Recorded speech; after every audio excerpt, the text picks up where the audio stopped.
Are you guys enjoying the company that is my specters keeping you? They just do not shut up, eh? They refuse to. They said, fuck no. What up? How are you guys doing? I'm just rounding up a few things, looking through this, making sure everything I have going on PoB is actually in game. So what up? Anyways, we kind of have updates on this character, on things we're testing out, and one of the things you may notice is I have a stone golem now. This is a big decrease in DPS, but it's a big increase in survivability against melee attacks. Now I'm playing around with this one. I'm also playing around with the thought of going enhance here just to buff this guy and then a carrion golem instead. I don't know what I would end up doing. Odds are just end up going for blue again for the DPS and doing something that is a little less taxing on my defensive layering, because my defensive layers are good. Like, they are good. But the content we're doing, like currently this is supposed to be what I'm about to show, what I'm about to showcase is supposed to be what's what I'm looking for here, dust generator, essentially, so to say. So with this strategy, I'm going to be able to print a whole lot of uniques, a whole lot of dust, all of that. The problem is how rippy it is. It is so deadly. It's not even funny. It makes me feel like, I mean, I'm not paper because I'm very tanky. You see in a moment. I with this setup, I basically don't die in T17s. But you see those anarchy scarabs, those rogue exiles, those guys scare me. Like, just looking at this, you'd see my max it is 29k. This is assuming, what's my defensive? Steel skin, yeah. 29k phys maxed for 9k LE, 40k chaos. And this number still goes up because this doesn't include a few things like my specters. If I throw in my specters here, 2, 3, 4, 5, remove all the AGs. What up, Helix? I'm just POBing my current in-game character's tankiness, or I guess not even tankiness. Forest warrior, yada yada. This is what he looks like for the most parts. If I were to look at DPS, I'm throwing a whole lot of my DPS here, but this makes me very tanky. This I cannot POB its DPS, sadly, so can't really say just how much damage I'm doing on that front. But what I can say, have fun, is I am doing a whole lot of DPS. So if I were to do this, I'd have to throw this into, wait, what's happening here? Okay, cool. Wait, this should be animate weapon, doesn't really matter, and this is Val animate weapon, and this is 20.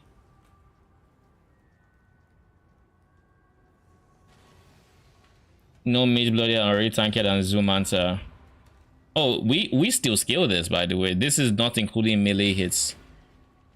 We are currently using this, which reduces melee damage we take by 54%.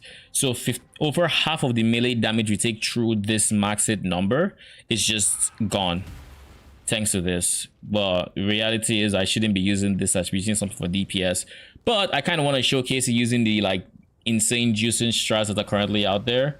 So in this case, we're doing anarchy scarabs, and you know the ones, right? So like anarchy scarabs, titanic scarab, or legend titanic scarab, and that is basically what is happening there. But yeah, we are very tanky, and we do have a whole lot of DPS to get. Once I get like 2-3 more levels, what I actually plan to do is I plan to level up, and once I get to like level 96, I'm going to switch to a higher DPS, higher survivability setup or tree. I just need to level up first. I don't have the points for it, for just everything I need yet. Emphasis on yet. I will get there though. But this character in no normal ultra juice content should I be dying realistically. Yeah, like nothing should be killing me in regular content. So like I'm just gonna show you guys what this looks like. But yeah, it is fucking tanky. I also wanted to watch a video from Dreamcore about defenses to see if I get any ideas for things I could add, like defensive layers I could add. What up, Caesarly? How you doing? You can't leave this dream. I have no intention of doing delirium, please. What is going on? Am I lagging? I'm fucking lagging, aren't I? Bruh, 1,000 ping.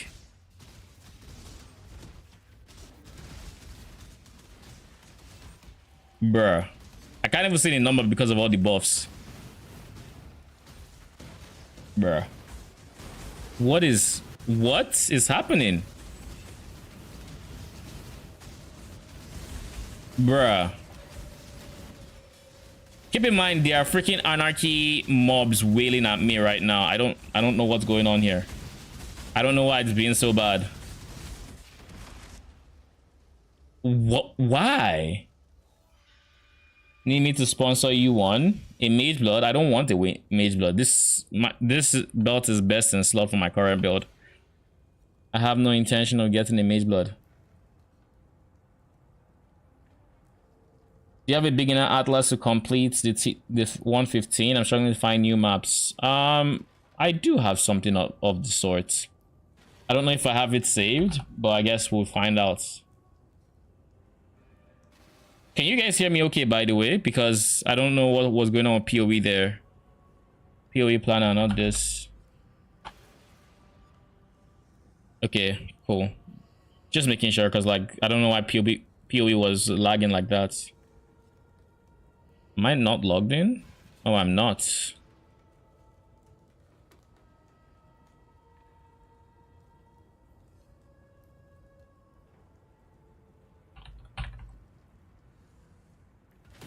Let's assume I remember my login.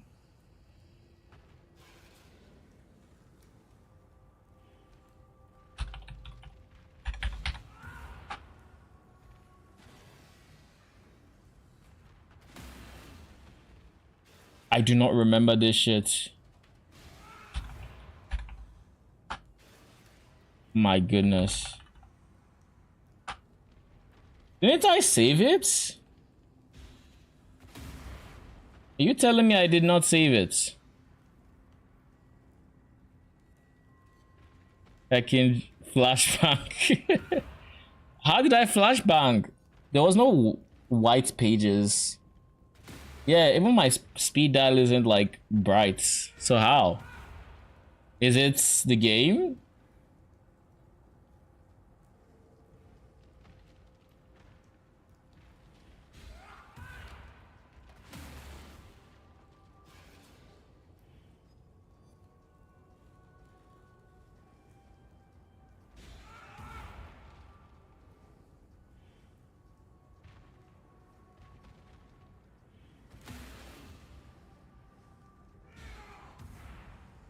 PoE planner, what the fuck is going on?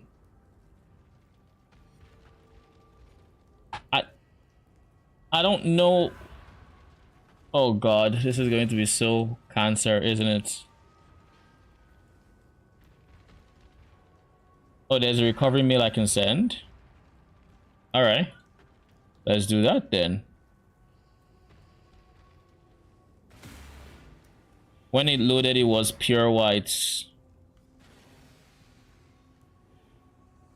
Oh, PoE planner? Yeah, oh. I didn't even notice. But yeah, that would do it. Just give me a second. Let me try to get into this freaking thing.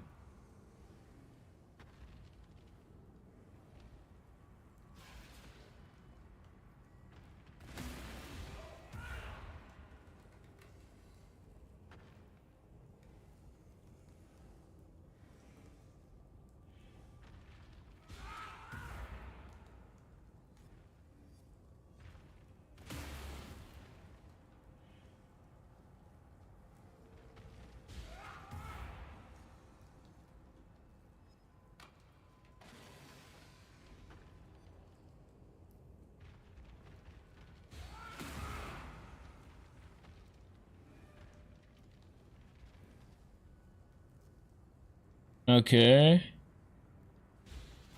Password resets. There we go.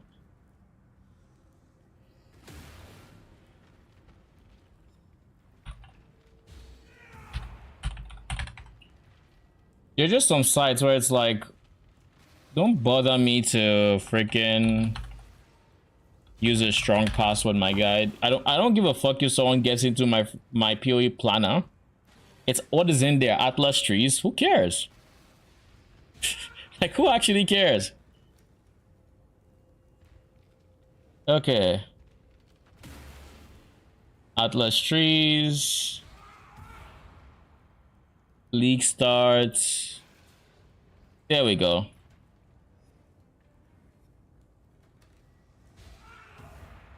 Okay. I have it all set up now. So this is the Atlas tree I would recommend for league. Send the shipment. Yeah, we're expecting it back in less than an hour, I think. I sent it like an hour ago, something like that. I know it's to Pondium, so we probably still have more time, but I'll check soon. So the important things here for the league start and getting maps, well, obviously all these cartography nodes are important, but what is most important for you to do starting out is getting these points. You know, you get those points, you rush over here, you get this gives you 20 Atlas passes, which is huge, and allows you to get a whole lot of other stuff. So with those points allocated, you then want to pick up every single cartography node you can reach in this bottom half. So like this, all of these give you like chance to find tier 1 to 15 maps and a chance for them to become 1 tier higher, which TLDR, if you have void stones, it makes it so you find more maps. But anyways, you take all of that, you take all of this, and whenever you run out of maps to like new maps to complete for your Atlas progression, you should have some Kyrak missions saved up to try to reroll to get more. And if those run out, you can always, these are a couple of league star strats, by the way, you can always do. Let's say I have a natural tier 6, whatever, and I'm looking for any tier 7. I don't have anything unlocked, so I can pick one that has 3, and keep in mind you can do this for like 4 of them. You sell any 3 and it'll give you a random tier 7. So in this case, a spider forest. If I were to replace the top one with the bottom one, it switches. So you can use this to kind of like farm specific ones to where I can just like, okay, maybe I'll remove the middle one, put the last one, Knight's Curse Crypt. So that's something else you can do. And then to get more maps, you can also talk to Kyrak over here. He sells, well, you talk to him and put purchase items. He sells maps, and all you have to do is hold Alt to see if you have the bonus objective done. So anyone that doesn't have like bonus objective, you might want to, you know, consider buying it depending on how much currency you have. And just stuff like that. Took my Atlas from the first or second link. I saw some good chains of command builds who barely missed stuff. Tried my way around, realized I'm not too good in PoB and quits from frustration, playing some waiting for more builds to emerge. You have it. What do you mean who barely missed stuff? Like, what kind of stuff do you mean by that? But yeah, back to the guide for now. Awesome. This is the core of the Atlas strat, and then from here, by the way, I'll link this. No, I should do this. Get minified. So that's the important thing. Then I personally like going betrayal, so I just spec more into betrayal, but you don't have to. We also pick up all these extra travel nodes because it's just chance to get an additional map. that's connected to your current map. So it kind of also helps with getting more maps. So this strategy, this thing right here, will give you a whole lot of maps to a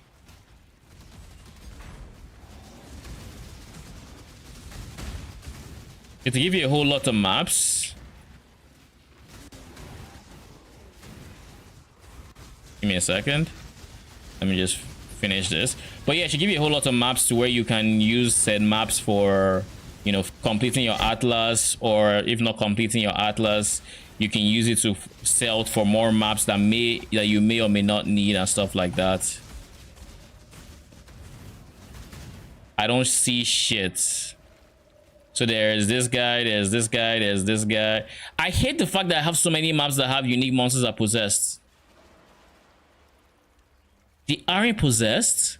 So why the fuck are there so many possessed guys? Am I blind? It doesn't say unique. You know what? You know what it might be? Is there a node here that makes them possessed? Yes, there is. This is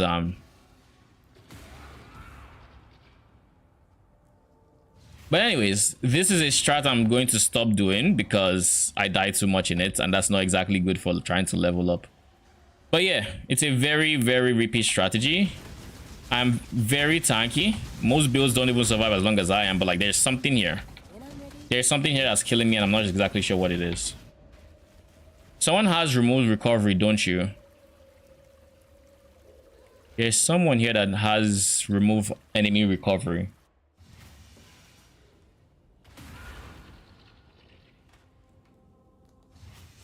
That's a pain. Okay. In any case.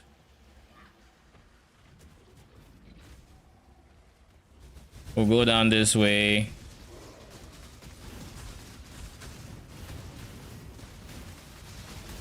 But yeah.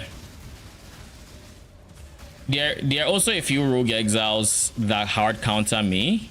Like the one that throws, what's it called, blades. That one kind of just hard counters me. But then there are also some that my current version of the build hard counters.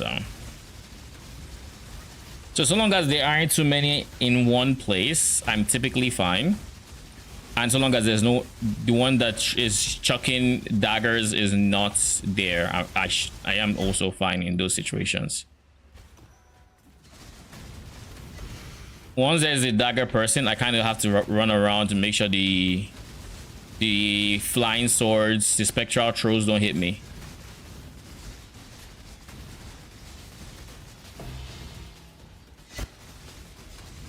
The good thing about this strat is I have gotten a whole bunch of like good uniques from it.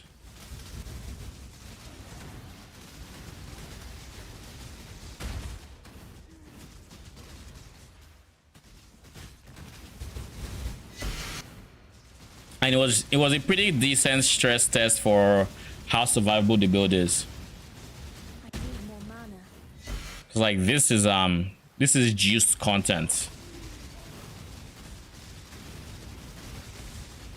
But yeah, I'm also thinking about what my next farming strategy should be, and I'm kind of torn between what I want it to be. I have no idea actually what I want it, but if I had to say, I was looking at harbingers earlier today, and that seemed kind of interesting. Kind of. I say kind of because it's a whole lot of clicking, but it should be decent money. I mean, fracturing orbs right now are like 6 divines a pop. Slightly higher, maybe. I think it was like 6 point something divines. So it's very profitable, but do I want to do it? I'm basically looking for something that would net me some money, but also would net me...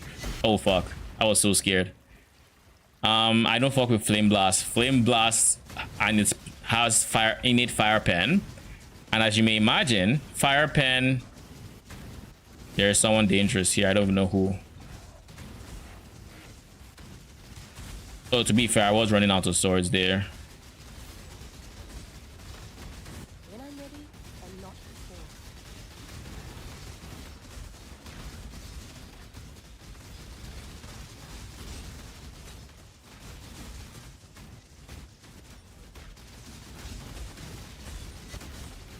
But yeah, you can imagine just how much damage just my character is currently taking. But that reminds me, I have my golem up. Well, now I'm tanky, I guess.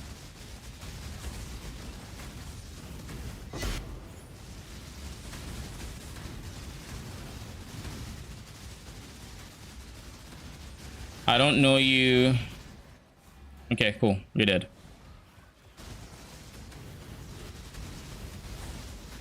Oh, this is the sword person that I do not like. So I'm gonna have to move around a bit more just because I'm facing that one. Yeah.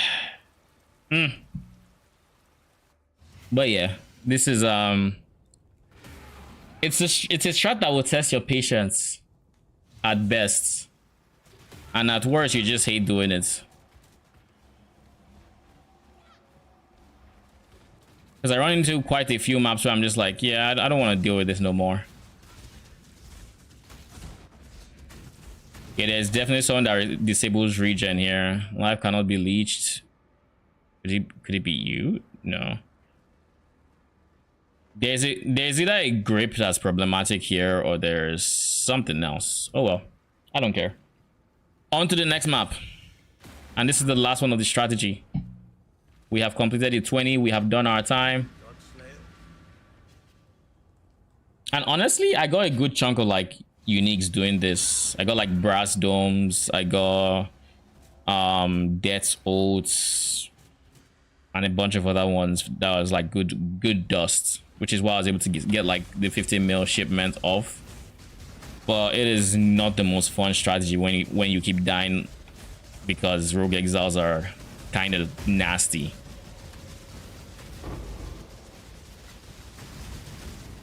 But yeah, I'll run a T17 Heliac so you see the comparison of like how much this dumbass content tests a character versus T17s.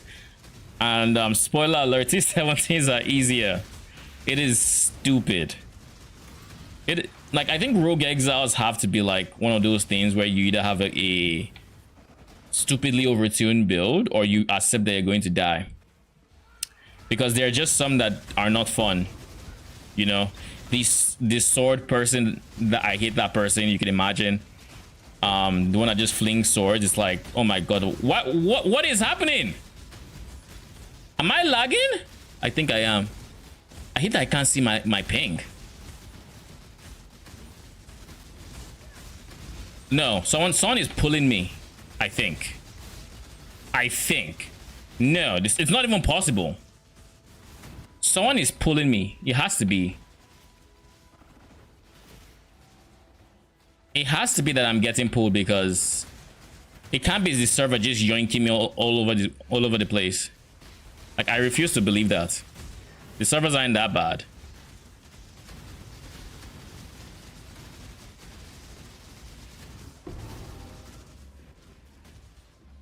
You're not that bad.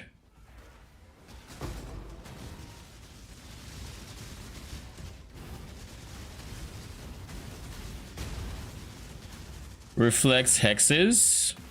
Oh, so I'm cursed. Nah. I would think at best it curses my minions. I wonder if Reflect Curses works with Arcanist Brand. Because technically I'm cursing you through a proxy. But I guess Brand kills count as my kills, right? So...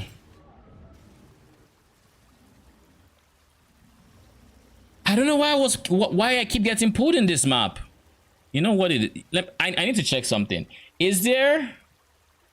How long does a single animate weapon last? I mean, a single animate weapon lasts 80 something seconds. 85? And then the Val lasts 30 seconds. So in typical content, what I do, like in regular content, what I do is I just drop a few weapons until I get my Val. Once I have my Val, I summon all 10. And that's it. I just roll with 10. Too high maintenance? I mean, you just have to press like 2 buttons every, I want to say every 15-ish seconds, just so you have max weapons. Like, you do that, you have 10 weapons, and you're free to do whatever. It's only like mega juice content where I'm like, you know what? I'm going to summon all swords. Nope. Flame blast there. No, flame blast and this thing that's pulling me around. That's a very, very bad combo. Very, very bad.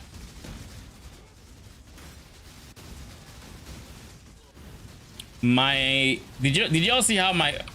Nope. My golem got blinked out of existence.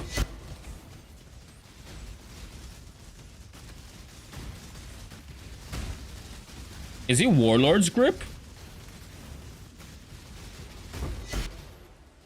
Is it? What does Warlord's Grip do?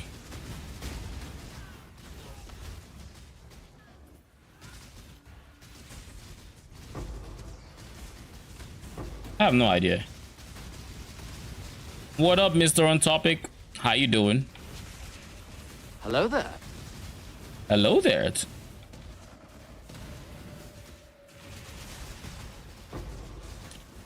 What you up to? Playing some League?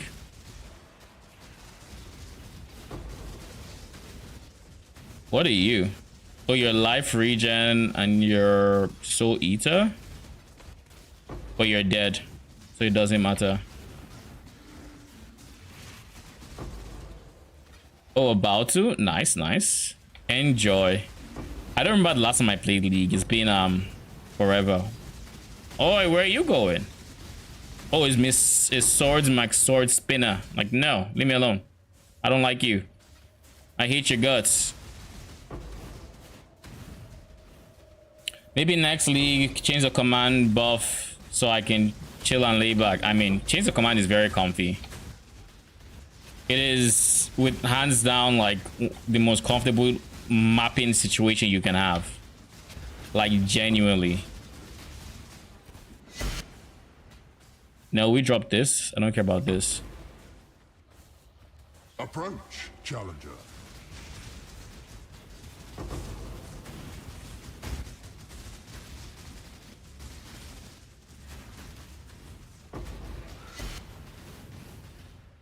I need more mana.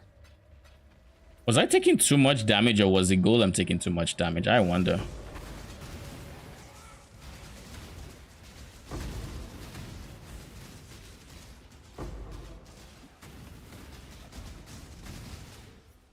But yeah.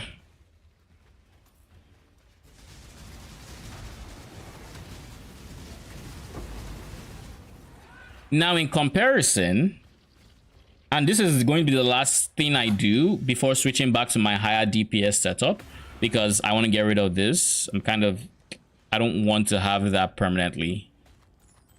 But anyways, besides the point. Non-keystone passives. But this is Might of the Meek. Oh. I didn't have that before.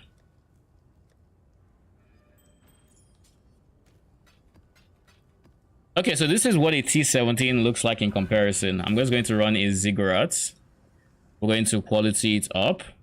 I don't know what I'm going to... I don't think I'm going to bother putting any scarabs on it, because I don't really have any scarabs I want to farm in here right now. This is more monster life and max life as extra ES, as well as crits. So they basically are going to have like 2x health, and then they have a third X for the ES that's going to have to eat through, because ES. So it's a very tanky map. Everything is going to be very tanky, and then unique monsters are going to have even more tankiness thanks to Shrine buff. And of course, we're scaling effect on the map, so...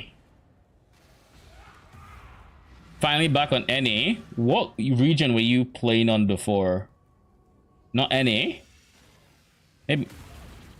It's just uncomfy to have 3k phase max at that point. I don't need to enter a map. I'm just waiting for others to build.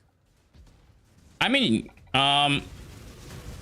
if you really just want to map and that's all you want to do, my change of command is pretty good. Like, yeah, it doesn't get to like hundreds of millions of DPS, but it's much tankier than the alternatives.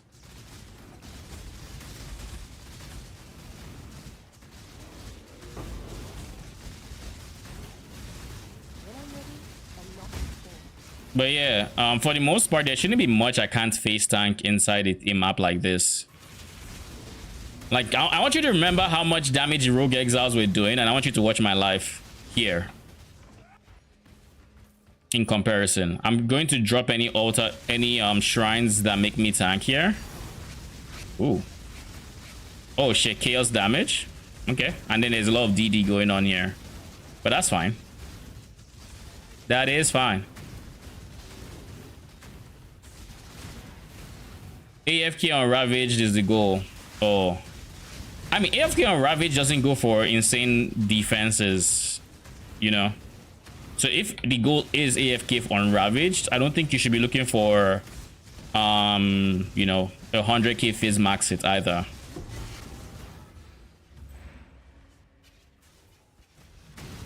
Oh God, why are these here? Why are these fucking here? The good thing is I didn't put any Scarabs here, so like these Rogue Exiles are much more tame.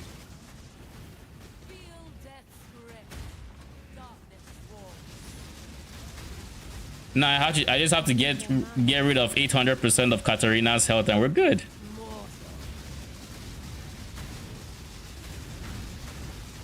That's all.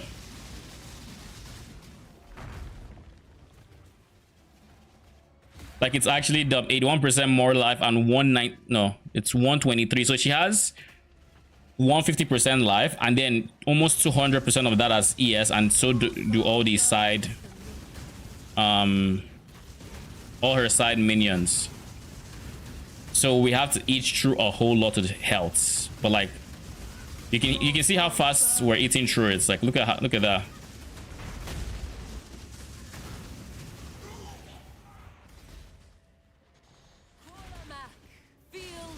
And now that she doesn't have ES, it's a whole lot more tolerable. We already faced that, by the way. Uh-oh.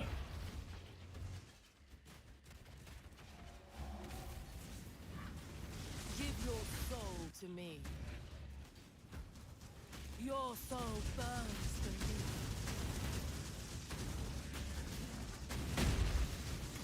Okay, we've eaten through his ES, so he's gone. Give your soul to me.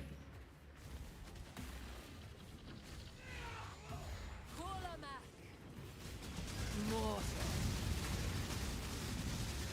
Feel death's breath. Arise, my children. I faced that. Why did she still do this? Feed.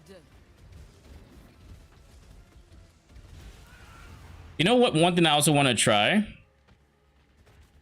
I want to try regular stone golem with all my effects. Do I live? Oh, I can eat it. That's good. So how long can I stay in one spot? Well, until she does that. Mortal. Arise, my children. He did. So like I said, in comparison to the Rogue Exiles, this is very tame. This is like a walk in the park. And this is with basically... This is like 4x health, right? Because if I do the math, it's like 150% health. So you have 180% health rather. So almost 2x health. And then of that 2x health, you have over double of it as ES. So it's... In reality, it's like, yeah, it's near 4x. And I'm very, very tanky.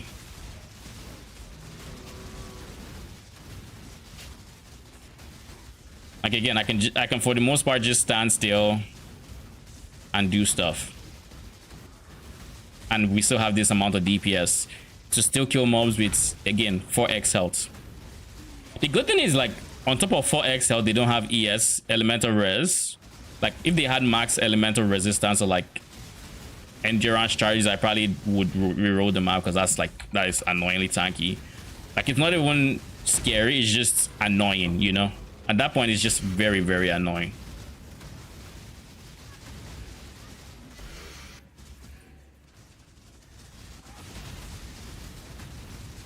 No, but roughly 15k was the thoughts. 15k phase max hits. I mean, 15k phase max hit is not the hardest to come by. It's just, you know, if you want 100 mil plus DPS, you're going to have to sacrifice those defensive layers, basically. At least on certain build. On this build, you can get to 100 mil DPS and, you know, have all the defenses in the world. Like, that just shows like minions aren't built the same, really. They really aren't. What is happening? Is there an invulnerability aura somewhere? I don't understand what's going on there.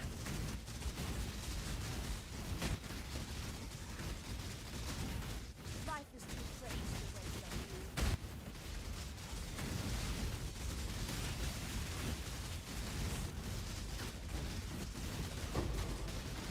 I'm moving around again, and there's DD going off because of ritual.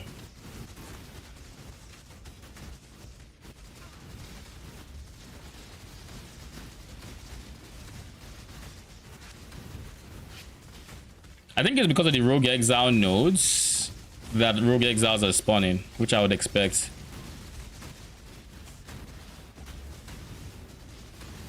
I didn't think twice about my tree when I loaded the map, but oh well. They shouldn't be anything hard without all the scarabs I was using buffing them.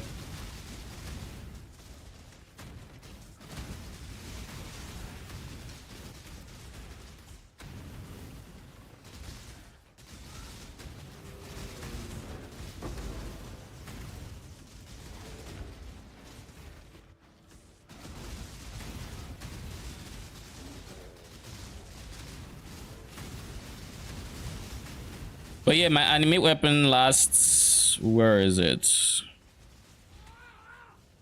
85 seconds. It's there at the top, while Val is there at the bottom, 32 seconds.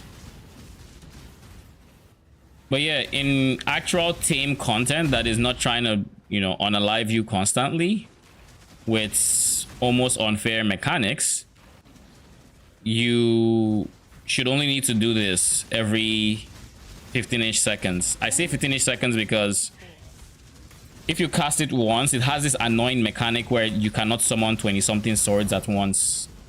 And because you can't summon 20-something swords at once, you have to do it twice to get all your Val swords out. PoE Ninja is the kind of guy, and I'm not in-depth enough to know the scaling factors. I kind of messed it up. Do you know how to set to like actually see the DPS of, let's say, do you know how to see the DPS of animate weapons when you change a part of AG's gear on POB? Because if you know how to make the DPS show again, I don't see how you can mess up to the point where you can't recover the original POB or something. Bino's knife. Bino's knife would be Z DPS. So no, it's not ideal. Like all Bino's knife does is it gives you wave clear. What is here? Is there anything here that you guys think is good? Man. Yeah, everything is meh. Whenever I see the nameless here, it's all just this stuff. The wildwood can be shared. But when Reddit sees it, it's like 2 mage bloods, 1 freaking 2 mage bloods, 3 tier 1s, you name it, they have it. But yeah. What's the best thing I've gotten from Nameless here? Do I remember? I'm not sure I do.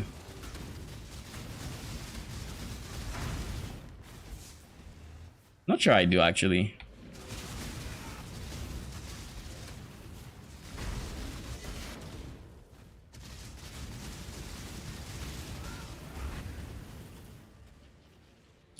Yeah, I think that's all with the map. Finally back home. Welcome back. Oh yeah, we dropped the divine and we dropped an ambush grab of containment. So was a good map, honestly. It was honestly a good map. What else do I want to showcase before I switch?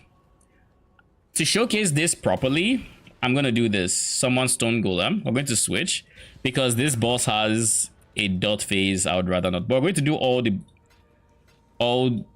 the bosses I have easy access to.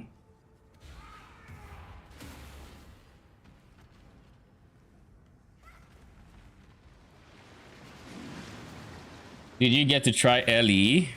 Nope, I actually did not. Like it occurred to me a few times today, but then I'm just like, do I even want to? But yeah, I'm not gonna move from here if I can help it.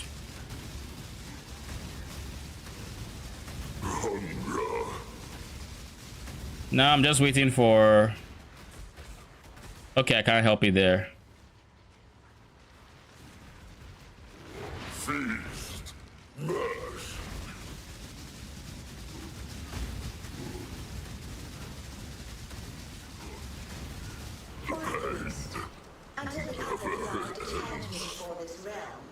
Did he not drop anything?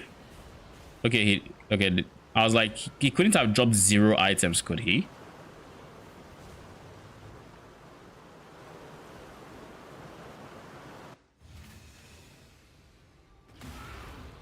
Eliax says no. That is a no to what, by the way?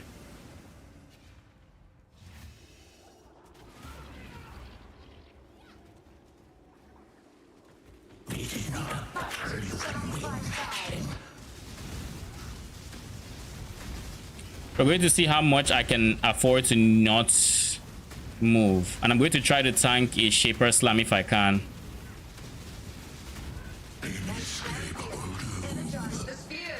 We're obviously going to energize the spheres.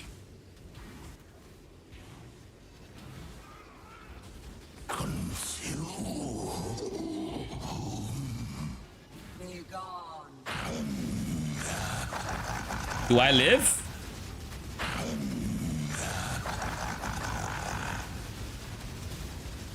I guess I just blocked it. I was kind of hoping it would go through my block. I'm kind of disappointed that it didn't go through my block because I wanted to see just how much damage it would take because it's a slam. Therefore, it is melee damage. Therefore, this. Oh wait, I'm on the wrong golem for that. Never mind.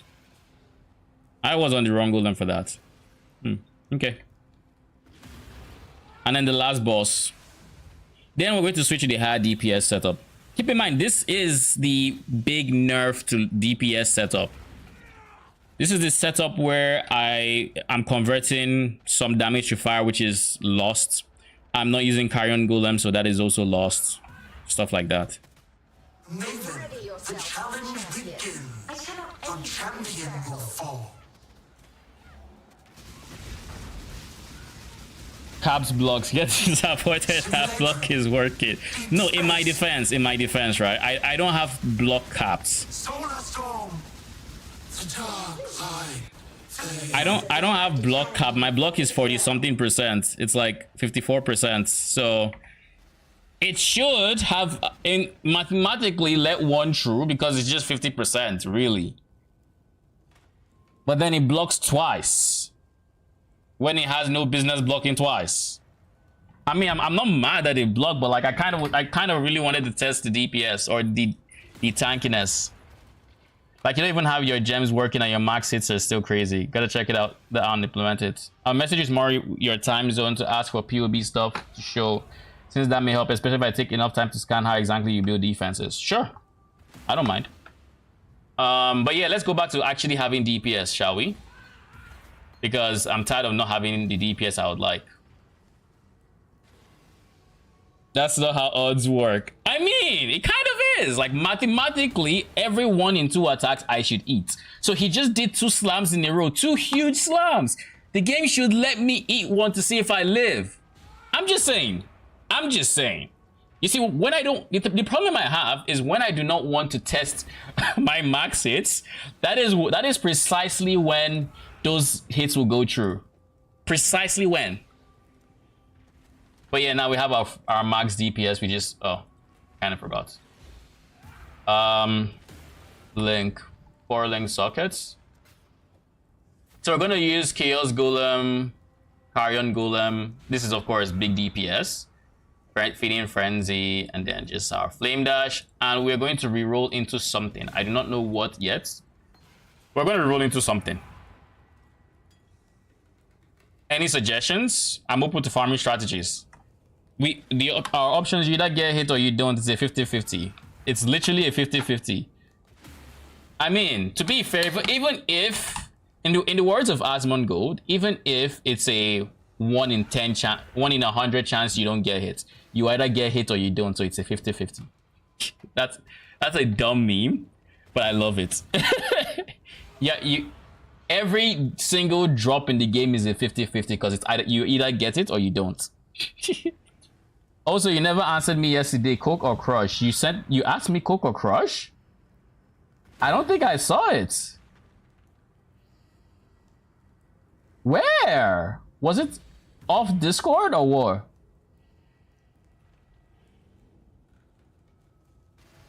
I do not see it on Discord.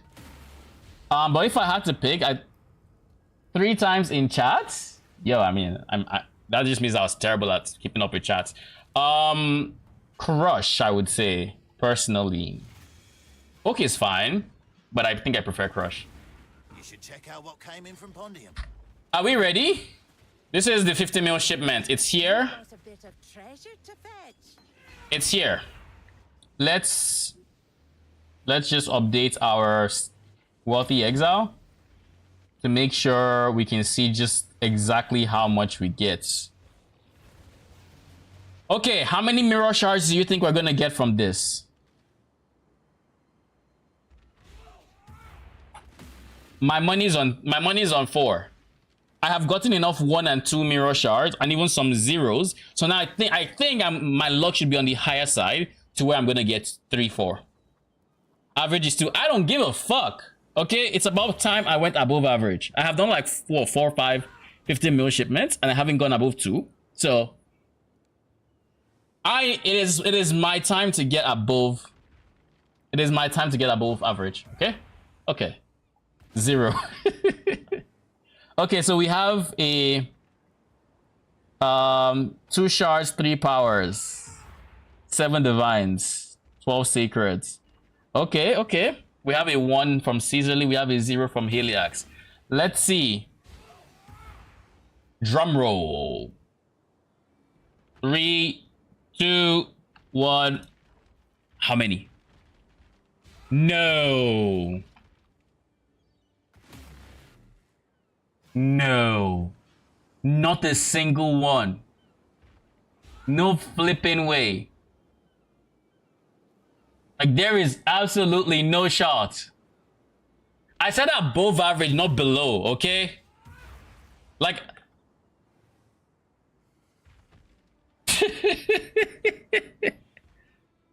What did you win? My future bad RNG, that's what you just won. Jesus, why? That was a bad 50 mil shipment, and to think I slaved away with, what do you call those things? Anarchy, dying to them every other map, and just overall having an annoying time just so I could get the dust for this? Sad. Can I win your PoB skills? I mean, you can try. You already have access to questioning me on my decisions on PoB. Oh, what did I want to do? I wanted to watch a video on defenses. That's what I wanted to do before stream started. So we're going to watch a video on defenses by Dreamcore. That should be nice. Wait, how much dust? I sent you a screenshot, did I not? Oh, I forgot to. I should have it here. Tell me yes, I do. Okay, cool. I just took the screenshot, but this was the shipment. It was like 5 mil dust. Yeah, it was literally 5 mil dust. It is time. Sleep well, guys, and good night, Helix. Sleep tight. We're gonna be grinding away, figuring out what the next farming strat is, and why it's going to be probably harbingers or some. I don't know. Isn't that the lowest you should send? Why 5? Because I had 5 mil. Basically, the way we understand the system to work, it doesn't matter if I send 5 mil dust or 25 mil dust. It is effective to the same thing, which is, ooh, what is this? Demon Stitcher. Meh. It is effective to being the same thing, which is 50 mil food. Because the way we understand it to work is dust just emulates whatever else you have in the shipment, and in this case I had food, so it's going to like act like it was the exact same thing I had. So 50 mil dust, or the exception is when you go above 25 mil dust, because above 25 mil dust you're getting diminishing returns on your dust and it's just not worthwhile. But below it, it's all the same. The only difference is I spent more time to create the food to send the 50 mil shipment versus someone who used more dust. Therefore, by using more dust, they use less food, and as such, they got a shipment out quicker than I did. That is the effective difference between using dust and not using dust, that as we understand it, at least, if that makes sense. So there shouldn't be any difference between a 26-24 shipment and a 40-10 shipment.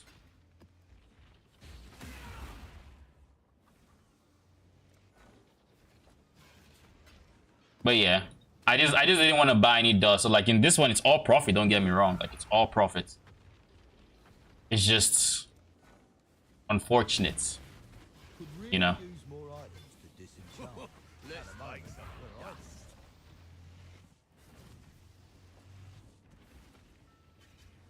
Okay, let's just use Wealthy Exile to price check what we got.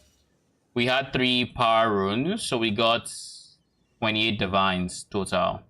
11 power runes are down to 3 a pop? No bloody way. 11 divines here, 6 here, 5, almost 6 divines here, 2 divines, 1. You name it. I guess people are done getting their tormented. Whatchamacallit.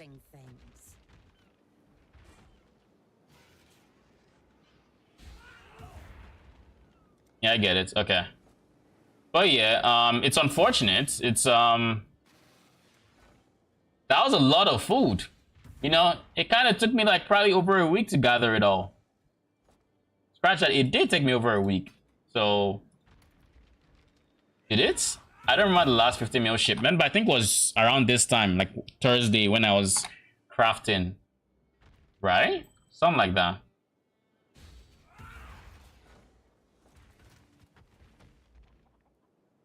Oh, look at this. Oh no. Hello. Things are looking up. Okay. We're going to dump everything else because I kind of want to create space for... Yeah.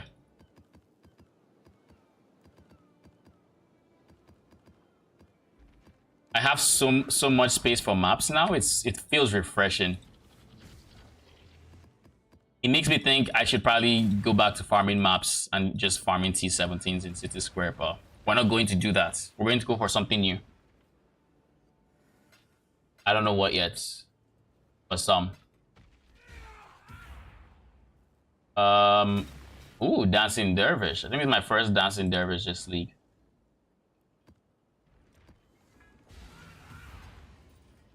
It can't get worse than this, surely. Proceeds to get 10 times worse.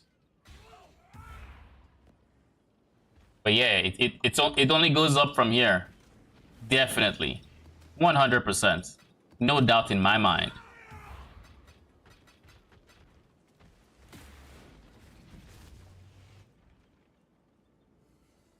But yeah, Ghost Rife.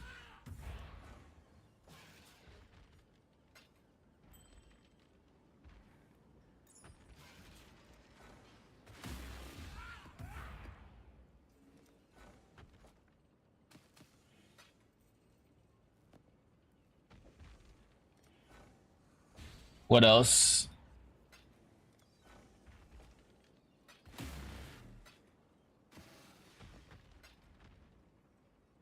Imperfect blasphemer. My backpack is full. Things are looking up. Tujin can attend that night. But Gwen onward and upward. Standing by side. What else was there? I feel like there was something else. There we go.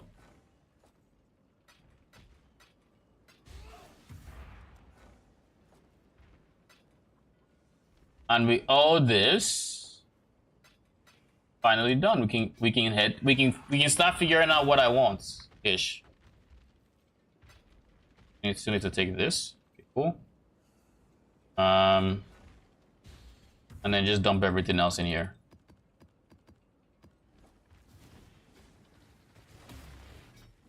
Not bad. Not bad. That's all right.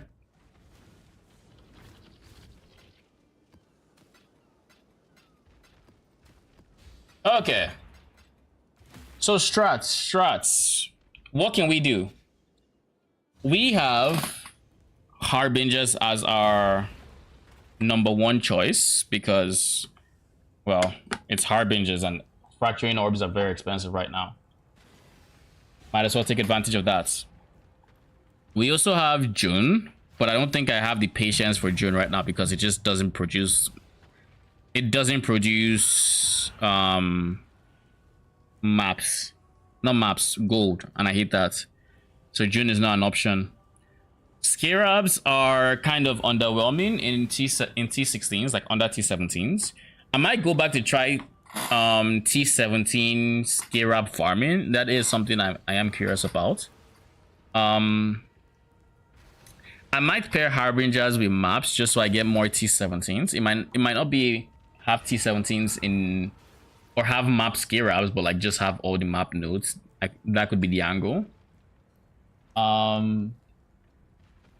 Divinity, yeah, I like with the amount of DPS I have now, I should be able to do Divinity pretty well, I would say.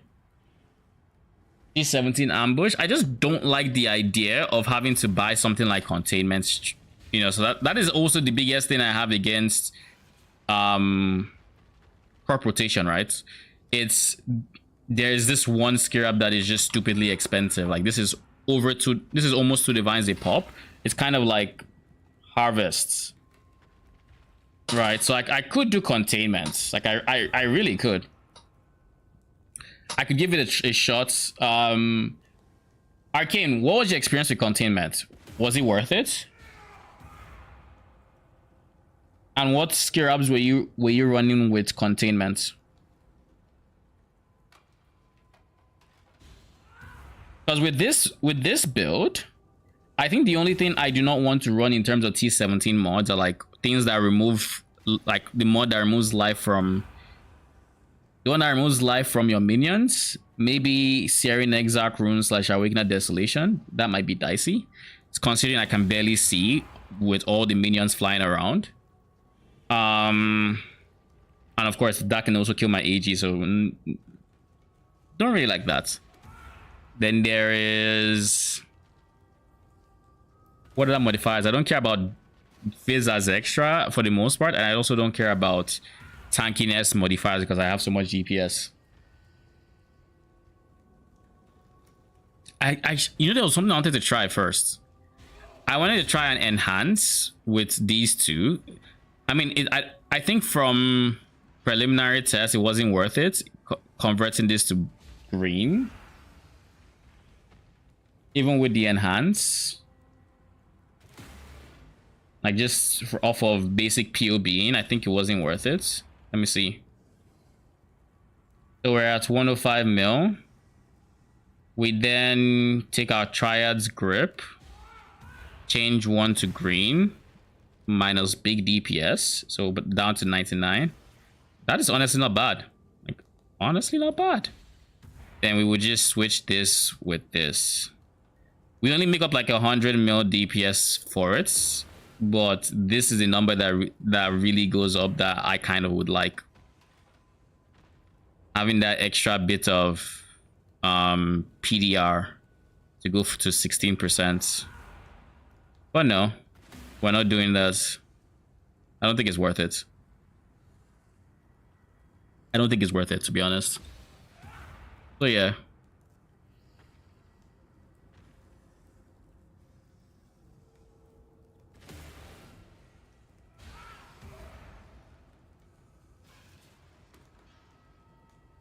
So back to looking at the Atlas tree instead of this. There's Harbinger.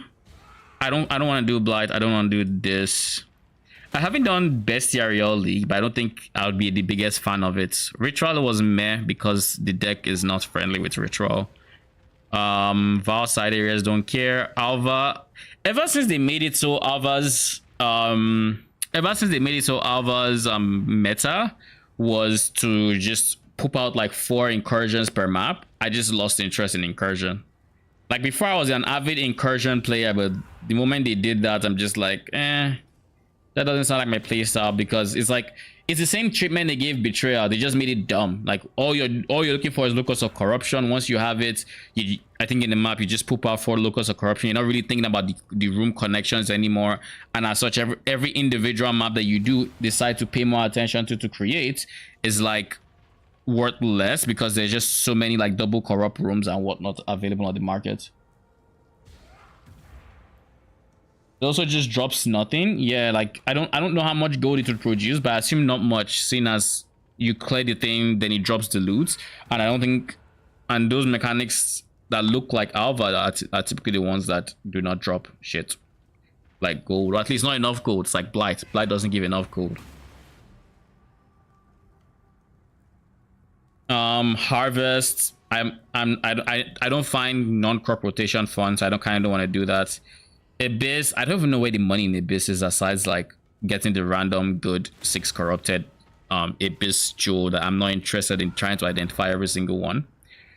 Breach, I like the idea of Breach simply because it's high XP, but you see it picking those shards, that is not something I would want to do on my PC. I'd want to only run that strat on like the deck, because I can just press one button and pick everything, walk up to it, press the button versus trying to click it. I don't think Breach is for me. I am really considering Breach because of the XP though. The XP is nice. And then there's strong boxes. We've lived in strong box prison for a while. Like when I mean a while, like this is my primary tree, and we can always just load up my old strat if I so choose to. So I don't know, we'll see. So what are we going for? We could also just continue with this strat, to be fair. We can just do this strat, but instead of going for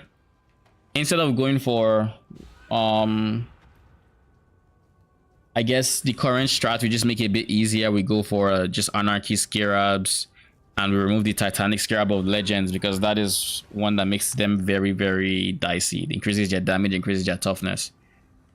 But again, at that point, is it even worth it? Do they drop enough uniques? Like, that's the entire thing of the strat. I'm not really even making that much currency, because everything I'm dropping, I'm throwing it into Disenchanter. It's not like I'm selling everything that's above a certain price. I'm actually disenchanting them for unique, for dust, which was I was disenchanting for dust. The idea was so that the league mechanic becomes more profitable to me, because I can churn out more dust and yada yada. But I mean, we all see how, yo, this is like my fourth boss today or something. My guy has had a field day with my map runners. I don't get it. My guy just out, like, I mean, it's good gold, but You've got a bit of treasure to fetch. at some point, you know, at some point, my G.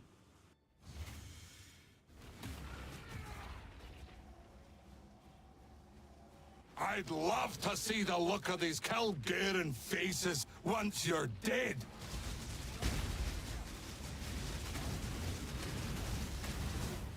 Pathetic. Now you're gonna phase. Rain fire! I need more mana. Enveloped in flame! In my sight! Rain fire! I think one of my biggest weaknesses on this build is I don't have passive health regen. Now Stone Golem would fix this, It's over! but like, You ignorant bastard!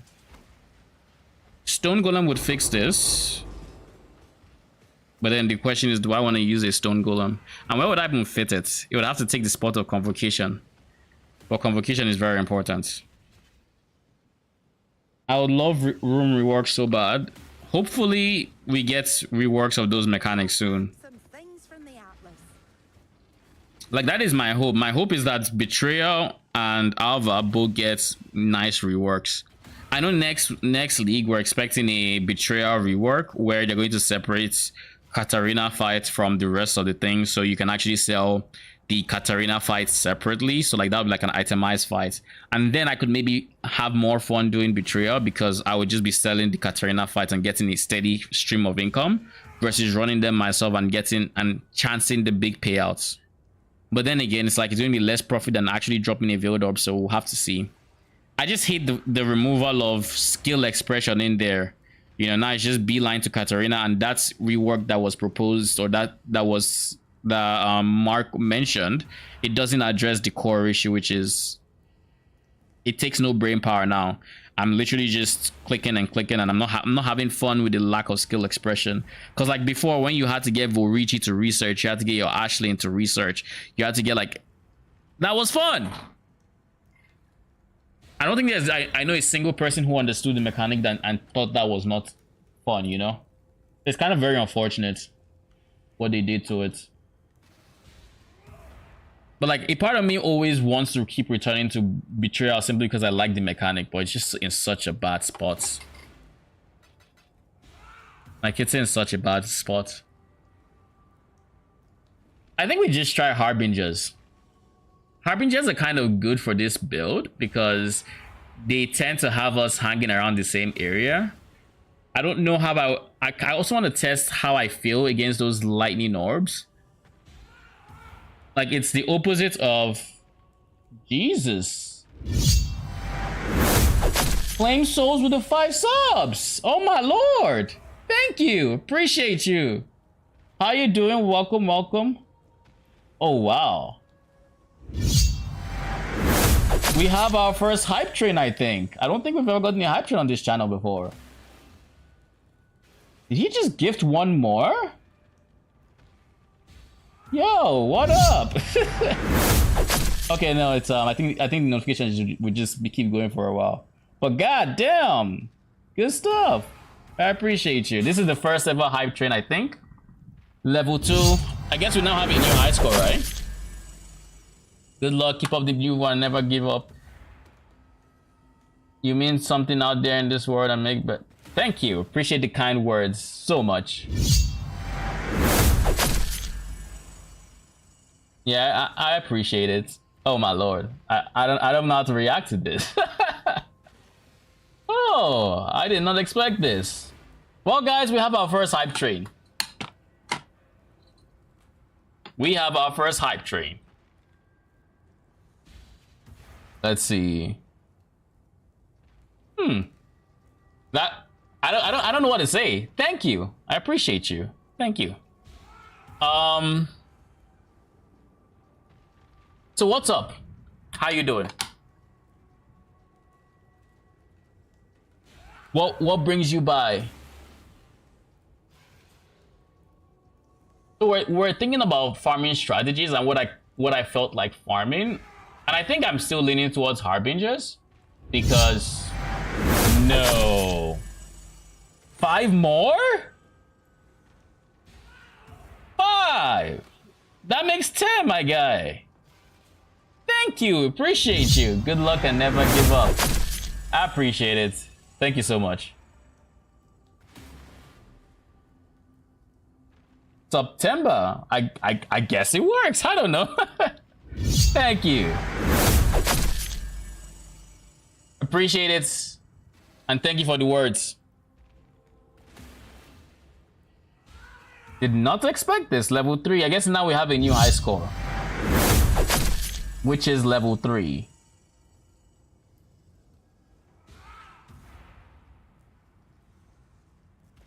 Okay, I think the notifications are done. Not quite. I think there's one more. There's probably one more, yeah.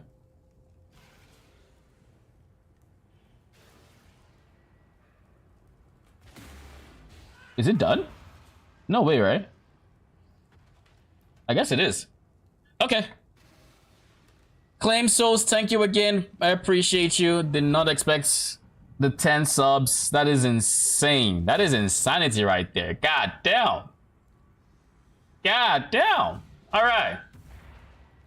And you say you're just passing by? What a kind person. Genuinely just generous. Well, thank you. Thank you very much. What on earth were we saying before? Farming strategies, harbingers. Yes, harbingers are pretty good for this build because the build tends to stand around if I want to bring out the animate weapons. You deserve it. Thank you, Caesar Lee. You know, I'm very appreciative of the community we have going on here. I don't say it enough, but I really am, because I get to just chill here, you know, be myself, play, do whatever, you know, cook up whatever wacky build I'm cooking up, play whatever, you know. I get to do all that and, you know, just hang, you know, have a place where I can be around people, talk to people and stuff like that. So, you know, anyone that's here and anyone that comes by, even if you're not here right now, I appreciate all of you. Just want to put it out there. Appreciate y'all. Y'all make it possible. Y'all give me the motivation to keep hitting the go live button every single day. So thank you. So what was I saying about farming strats? Harbingers. Very good for the strats. But I'm in a situation where I kind of don't want to click this button any more than I have to.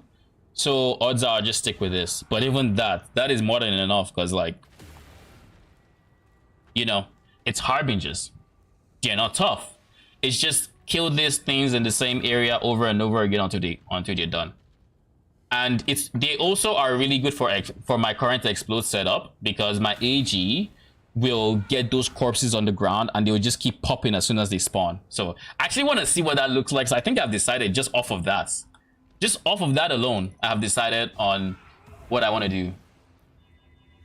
It's gonna be harbingers. I don't know. I think I'm going to go harbingers and maps. And because we're not going corrupted maps, I'm just going to do do I remove shrines? Maybe we'll see. Let's start removing rogue exiles, and then we'll figure out the path in from there. Rogue exiles are gone. I think I go red altars with harbingers too, because they don't care about quants. Yeah, I think I do that.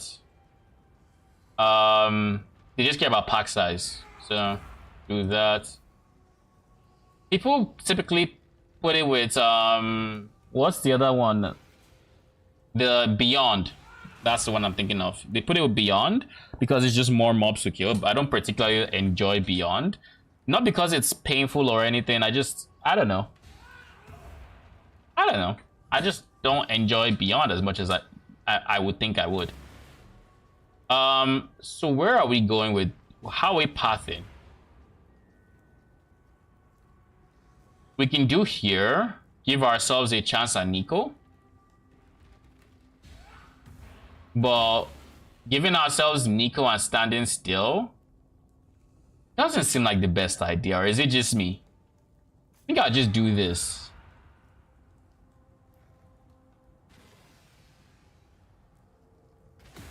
You have received a level 2 hype train emote.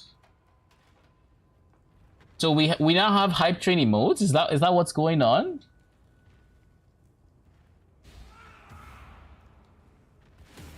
I don't even know. I have no idea how hype trains work. But golly, that's wild. That is wild. Okay. Harbingers. So we'll just start off with actually getting said harbingers. I don't know how much I want to scale scarabs. I don't know how much I want to, but I know I want obviously this.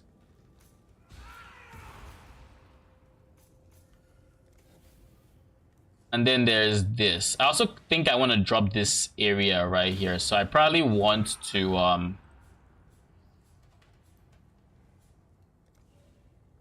unless they count as unique enemies, which gives them a chance to drop scarabs, which isn't bad. But no, I don't think I'm gonna go for that. I don't know if I'm gonna go for this, to be honest.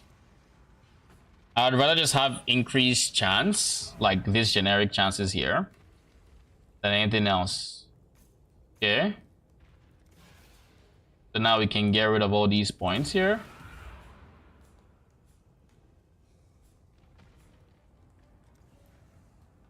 I'm gonna leave these on. Let me just make sure there's nothing blocking harbingers. You can't block harbingers as far as I know. Okay, you can't. Okay. Just making sure. We have harbingers fully spec'd into now. So next, I think we want to invest into maps.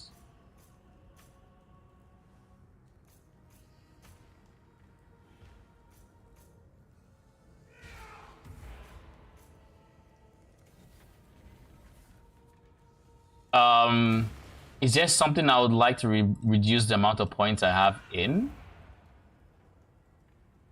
I could remove some of these blocks, but I think by removing the chance of extra content, does that increase the chance I get additional harbingers? Is this something I can actually employ to get additional harbingers? Because if it is, we can just block this too. Let me do a quick Google search. PoE does blocking Atlas strategies increase harbinger spawns.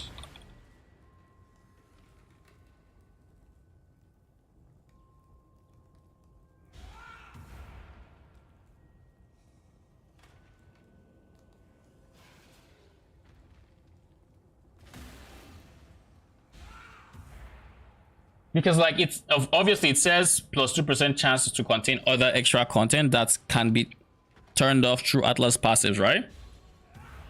So I would assume this is a plus 10% chance to get more harbingers. Or am I bugging? Well, not just harbingers, but like 10% chance for everything else, and then with 5 things blocked off, the chance to get an additional harbinger goes up a bit. But the question is it a unique harbinger, or is it... It could be something we test, to be fair. Like, we can still do this. We can do that.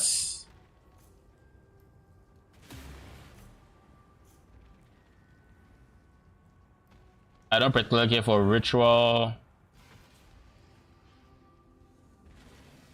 or delirium.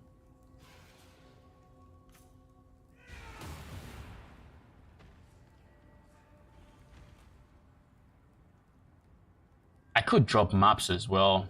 I only need how many points? 1, 2, because Ultimatum has a really expensive scarab that I would like to have. And I could just have Harbinger scarabs as well here. And this is fine, I think.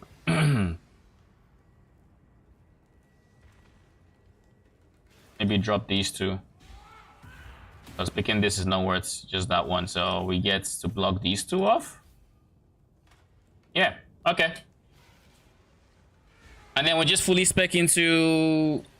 We spend a divine, like we always do, into each scarab we're going to use. So the scarabs in this case are Warhordes. 2 divines will give 32. Then we have obelisk. We're going to buy obviously just one.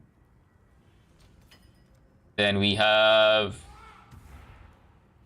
Regency, 2.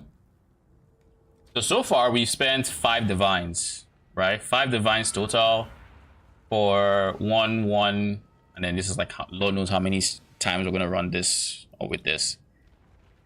And then that's 3. And all of these just have 1. Then we're going to fill up the remaining 2 slots with regular harbingers. So we're going to be using 40. Yeah, I'm gonna do 2 for 75.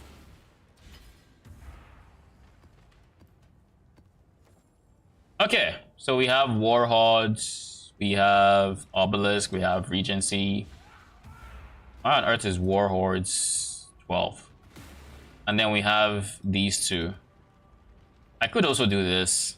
I don't know. I like when I have 2 Scarabs. I like them being beside each other for some reason. Weird. I know. It's weird. Very weird. Also, when I imagine Harbingers, I always imagine City Square. So we're going to be running City Square. It's going to be a nice change of scenery.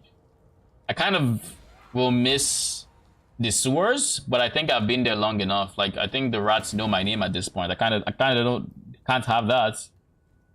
I think the rodents have gotten too close. So we're going to use this. Just extra gold. And what else are we gonna do?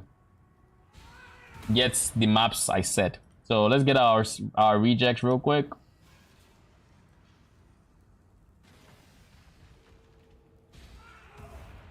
We get our rejects, and what else do we do?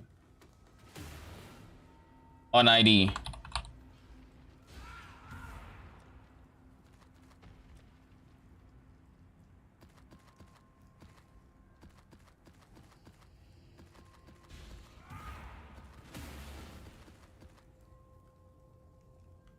So city squares, we just take all the ones that we have qualifying for the rejects.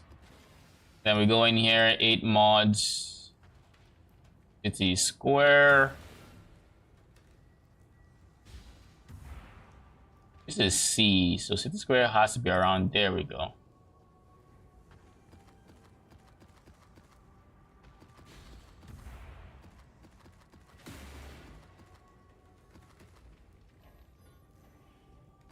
Only 4?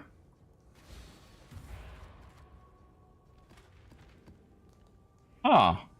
I could have sworn it would be more than that. Oh well. Toxic sewers it is. Okay, so I'm going to start off with toxic sewers and then end off with city squares. And then I think ideally we just farm some more city squares at some point, or we buy some more. I think we buy some more, right? Yeah, that's what we're gonna do. What strat are we doing? Harbingers. That's what we decided on doing. So we're going with Harbingers, we're going with Red Altars, and we have our Scarabs ready to go. Yeah. Then we just pick Harbingers here, obviously. And Red Altars. Okay. But yeah. You know, I don't know why, but I was still expecting to see City Square.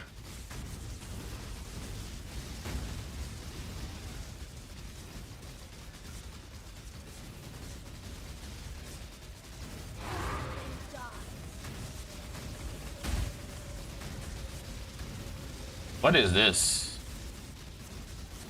So this map has chain and has chaos res, early res, yada yada, you name it, it has it. It doesn't matter, they all die. Do I have my Carrion Golem up? No. Do I have my Chaos Golem up? I think I did. But yeah, none of it matters, they all just die. And I don't have to move. What's this? A new... Disgusting. Fight like Well, you've passed the test. Holy.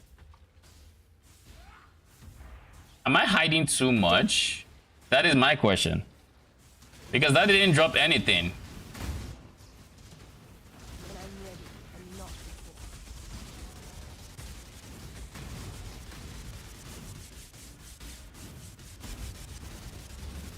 You know, honestly, this isn't bad. This isn't a bad map for Harbingers. Like, it's narrow, so, you know, it is whatever, but it's not a bad map outright for Harbingers. I think with this strat, I get to level up easily. There we go. We've gotten our first few drops. And one thing I kind of need to solve on this build in some way, shape, or form, like I'm gonna solve it, right? I'm gonna solve it, but the way I have in mind to solve it, well, I have a way in mind to solve it.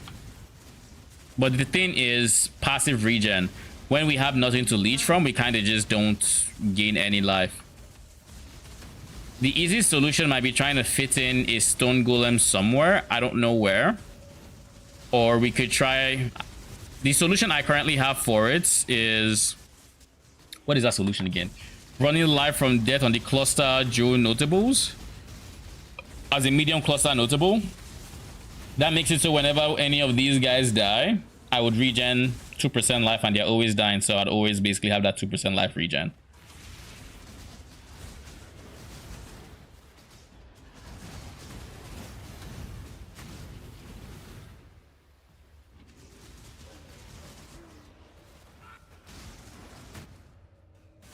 Oh, look, Harbingers.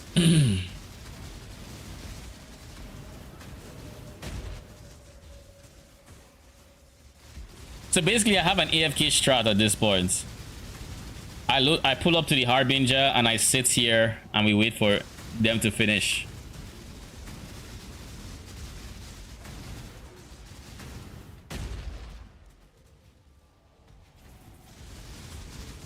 Like, I don't even need to move when they move around like that because they are that aggressive.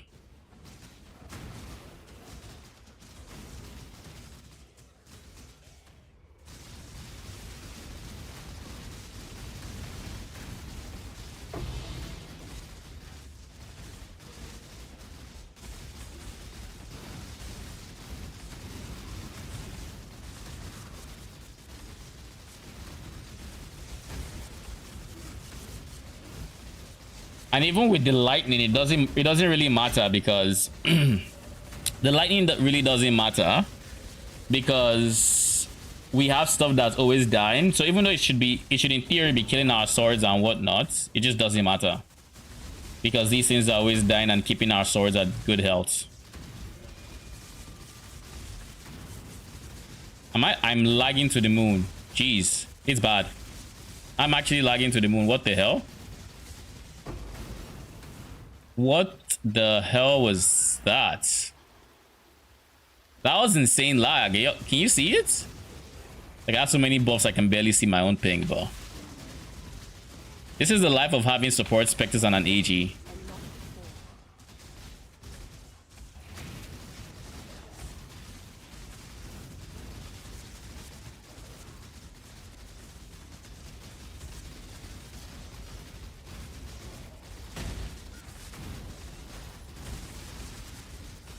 My hands aren't on my keyboard or my mouse right now.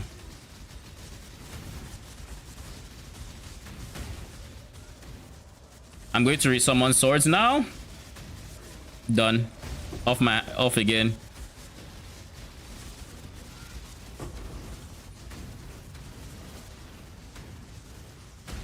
AFK strats, I guess. Let me just summon some swords, regular swords. Okay. We've dropped a mark, so we should even have more DPS, I think. So long as the offering goes off, which it did.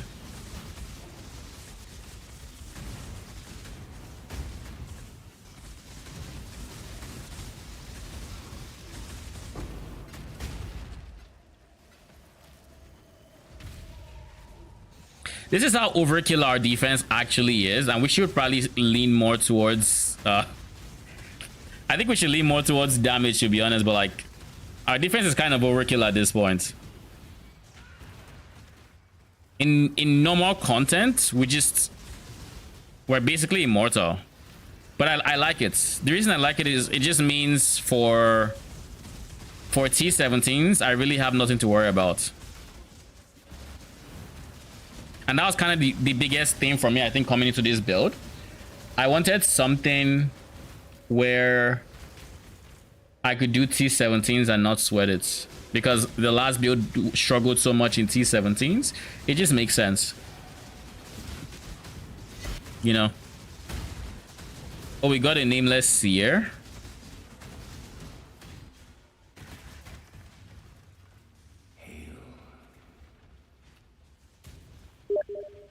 Dareso's Defiance, Nevalius's Inheritance, Ungil's Harmony. These are things I haven't seen before, but it's like, which of these are T0? None of them. Which of them are at least T1? I don't know. I wish you could actually just see what tier they are off of like here. Like I wish there was something here saying, oh, this tier something. Like, yeah, I'll just pick something random and go with that.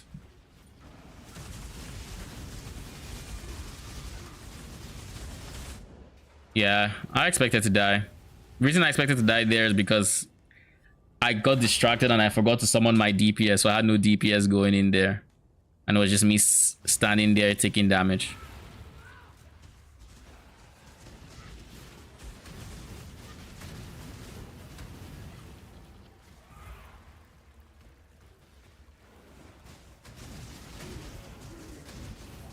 Now I have DPS, so we can go back to that same area and AFK more or less. We don't have all our swords though, so we do need to get some more. But yeah, now that we actually have DPS going, we should be fine. I don't know why I'm moving. I'm trying to summon my Val sword, but for some reason it wasn't triggering. But there you go. Now I shouldn't have much to worry about and my hands are off the keyboard again.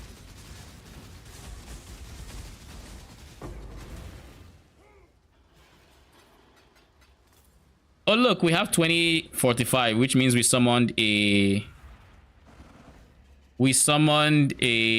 Kingmaker. I find that when you summon Kingmakers, you don't have nearly as much. What's the word I'm looking for here? When you summon a Kingmaker, you don't get nearly as much range as the things seems to have on an anime guardian. I don't know if that's intentional or, you know, I have no idea. But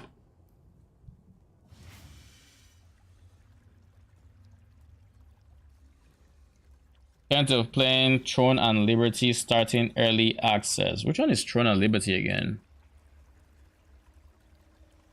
Like I have it, but oh no, I don't.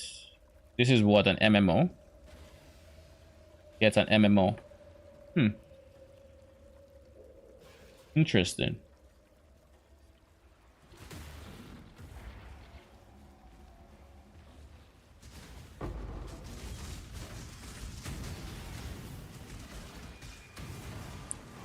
Eldritch minions.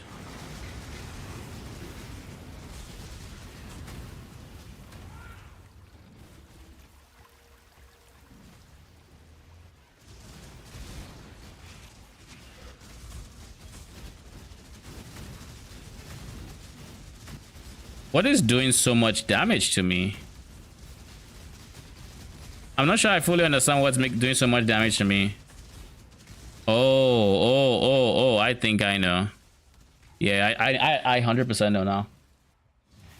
I shouldn't have this. I was testing something now when I did that. I should be on this guy. That's what's going on there. It's burning ground that's that was tearing me a new one pretty much.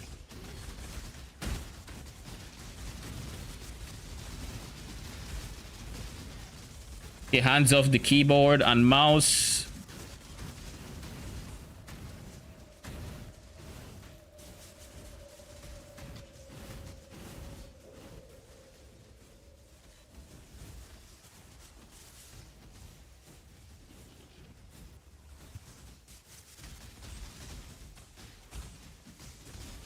Moved a bit.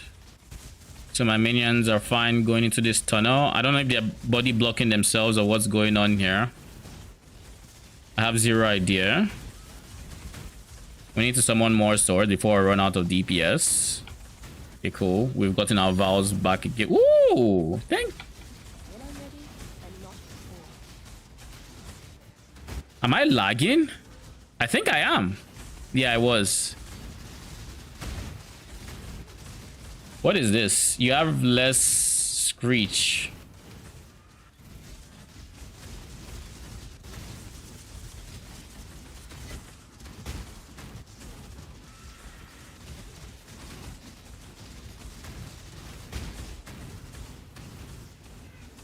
How come this is taking a while though?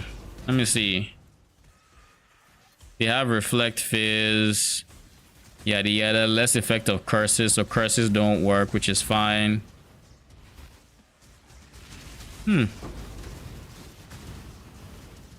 Avoid elemental ailments so they aren't getting shocked.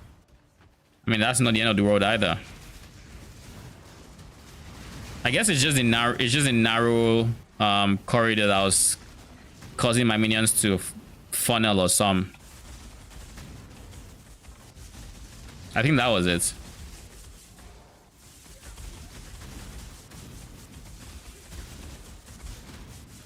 Summon swords.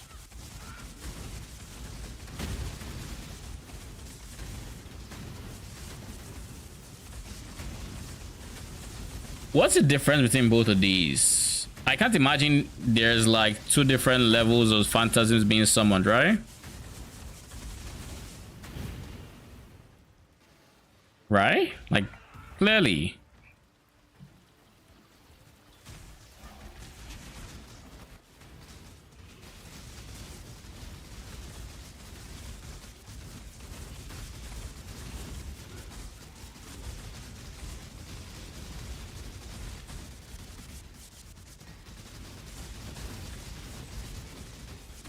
What are those? Are those animated weapons? Was just a monster that was animating weapons as well? Monsters poison on hits. Maybe that's also part of the reason. I don't know. Unless it has like extra chaos damage coming with it.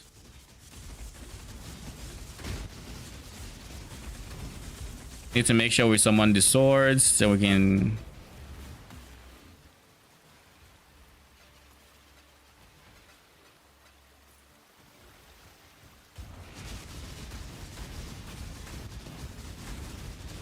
Maybe this is what we do to level up to 99.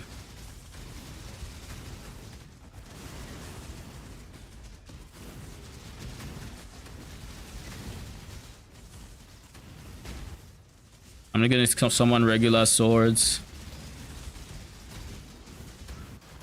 By summoning regular swords, we just clear them a whole lot quicker. Y'all are dead already?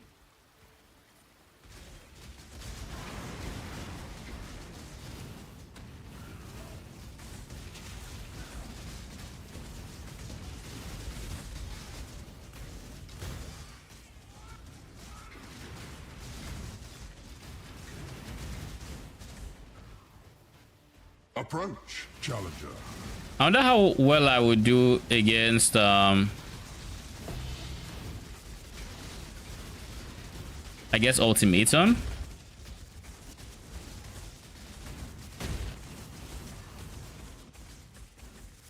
And how much gold are we getting? I think we're getting a decent chunk, right? Yeah, it looks like it. Because we're at 300k now. Take this, please.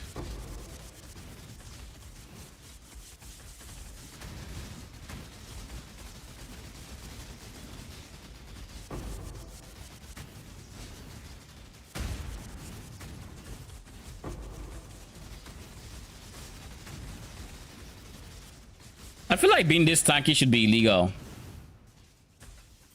Like, it's a stupid amount of tank, and I feel like what's even more illegal is the fact that Rogue Exiles just eats through this amount of tankiness like it's butter. I feel like that's even worse.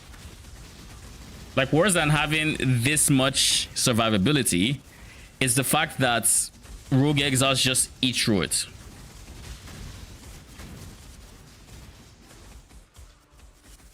Like, look at this. I have 78 auras. I obviously have decent life. I could get more life. I should probably shoot for more life eventually.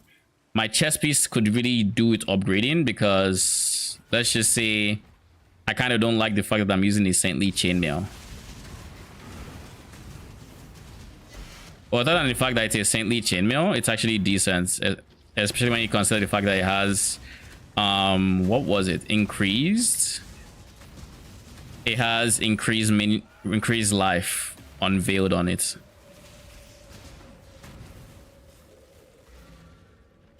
Increased life and flat life. How would I get more life if I so chose to? My rings already have decent life. I made sure of that when I replaced them. Then my helmet has really good life. My boots has decent life. Like, it's not the best, tier 2, not the worst either. So if I had to get more life, I think the tree is an obvious place. The reason why we are not higher than 4,000 life, in case you're wondering, is because we're using this. It doesn't have life. We're using this, no life. We're using this, no life. What else? What other uniques are we using? This, no life. And these are all, you know, good flat health, flat life sources. So if you wanted to have a more flat life build, you probably go for something different.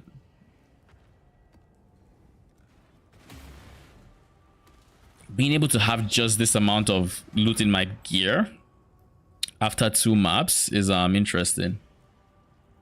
Especially coming from a map strategy where each map is its own thing. I'm not used to having this amount of space. Approach, challenger.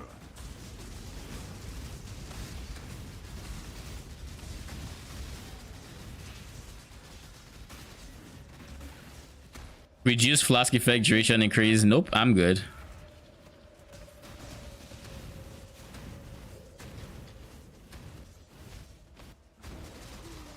I mean, it's 3 chaos orbs.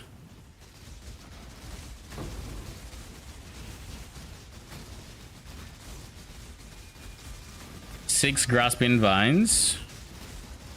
Is this a grasping vines on hit map? Or is that like one of the Harbinger's modifiers?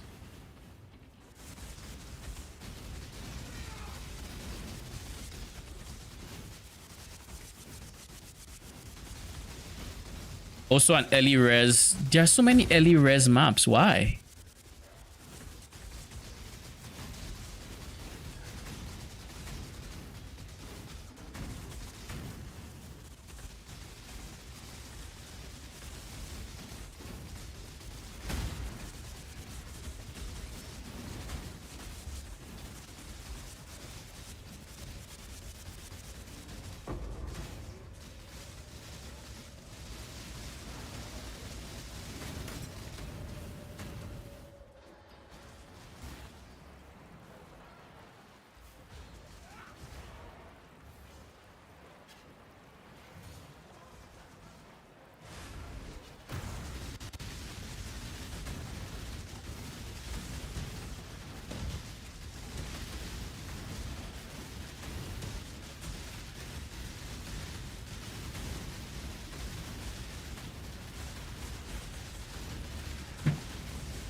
Dead?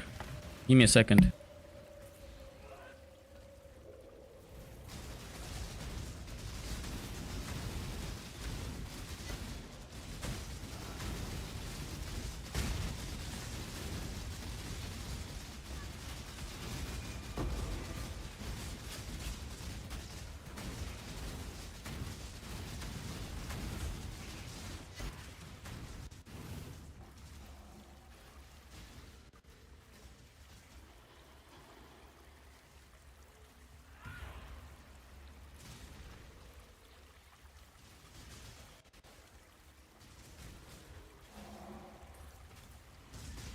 Okay, I'm back.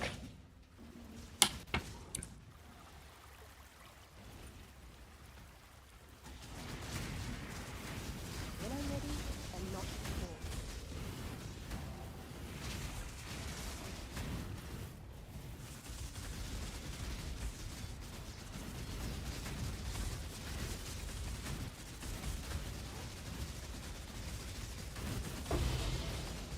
Ooh, a ziggurat.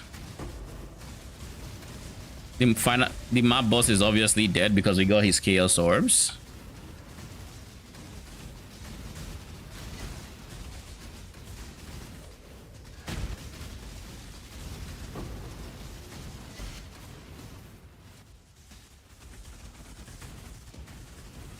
Okay, so once we're done with this map, I'm gonna need a reminder, but there is a defense video I wanted to check out, and I still, ooh, finally got our first set of fracturing shards. Beautiful.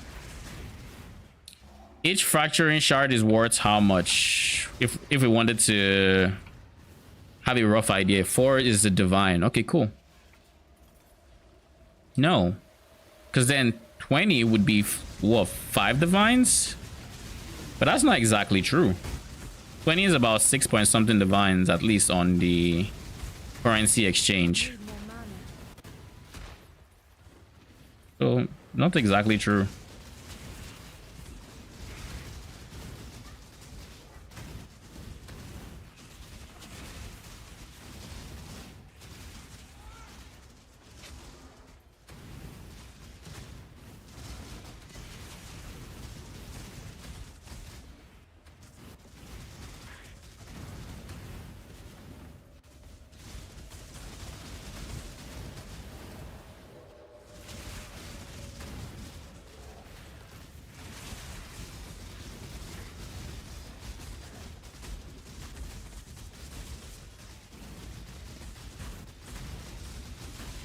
We just summon our weapon so we can do more damage. We have nothing better to do anyways.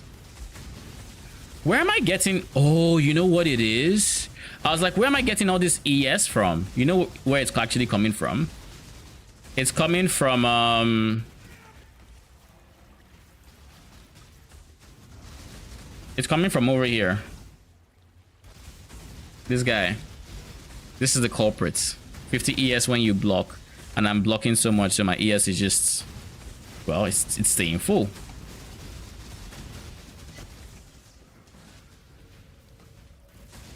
That kind of makes me want to try mind over matter, just to make ES still, you know, help my life pool. But it's gonna be terrible.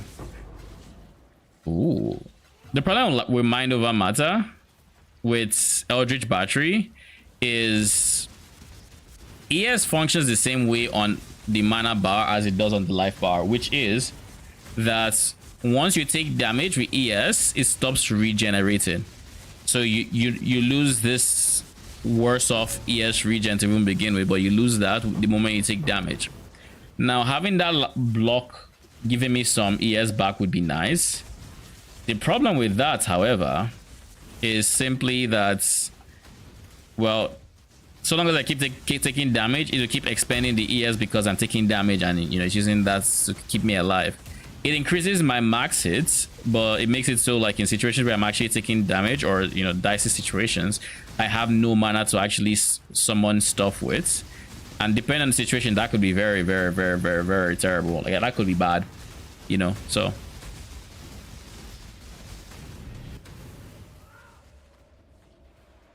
okay, so let's check out the video. I queued up earlier. It's a 12-minute video. I haven't seen it before. I kind of want to hear what he has to say. Maybe I'll get some ideas for how to make the build even more Rogue Exile ready and go from there. I don't know. We'll see.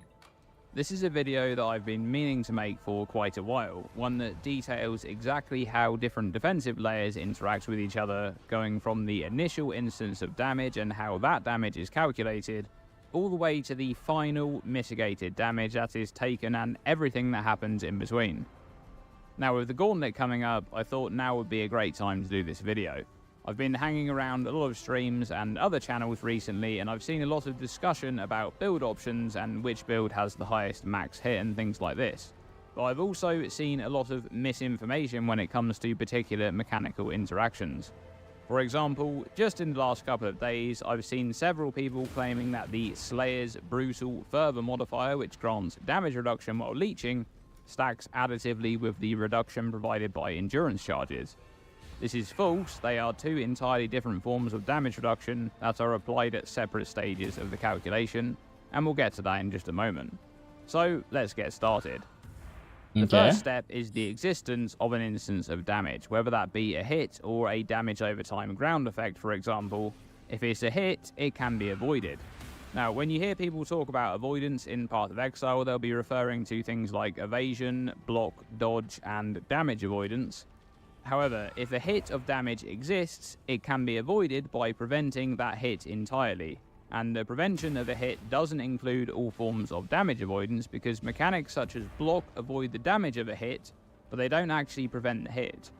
So, for this first step, the prevention of a hit includes evasion and spell dodge, both of which avoid a hit entirely if successful. And this step also includes hit-type specific avoidance. For example, the Soul of Lunaris upgraded Pantheon power, which provides 10% chance to avoid projectiles. Notice that this avoidance modifier specifies a hit type rather than a damage type. This is an important distinction because damage type specific avoidance modifiers, similarly to block, prevent the damage of a hit but do not prevent the hit itself. Thus, they are applied further along in the chain. But if the avoidance specifies a hit type, such as melee or projectile, or area, I guess, is avoided and it occurs at this stage. Okay. I'm assuming this step, evasion, dodge, they prevent dots where in situations where, like, I know there are some situations where you block a hit.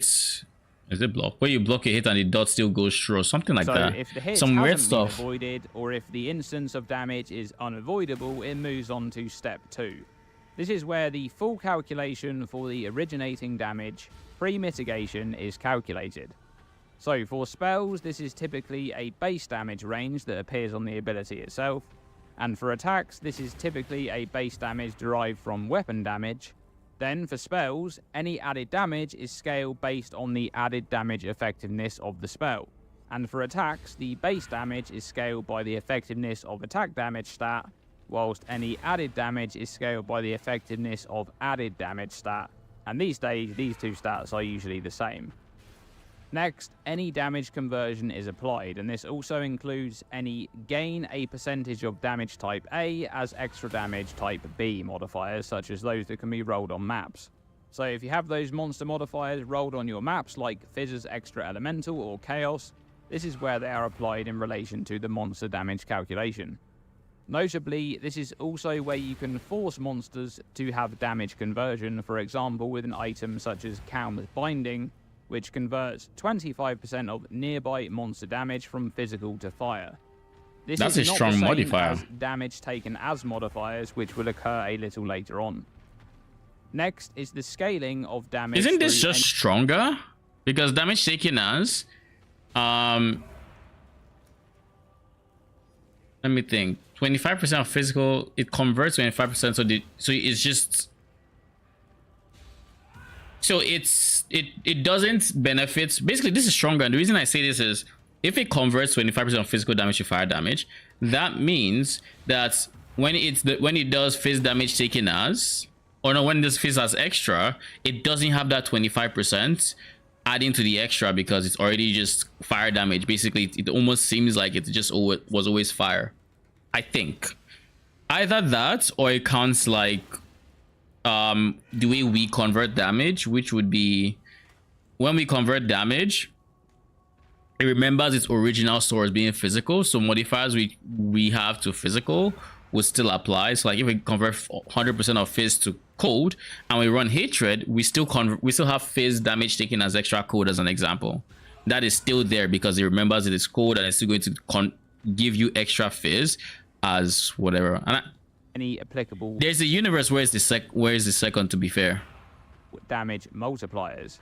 Increases and reductions to damage are added together to form a final value, while more and less modifiers are multiplied together.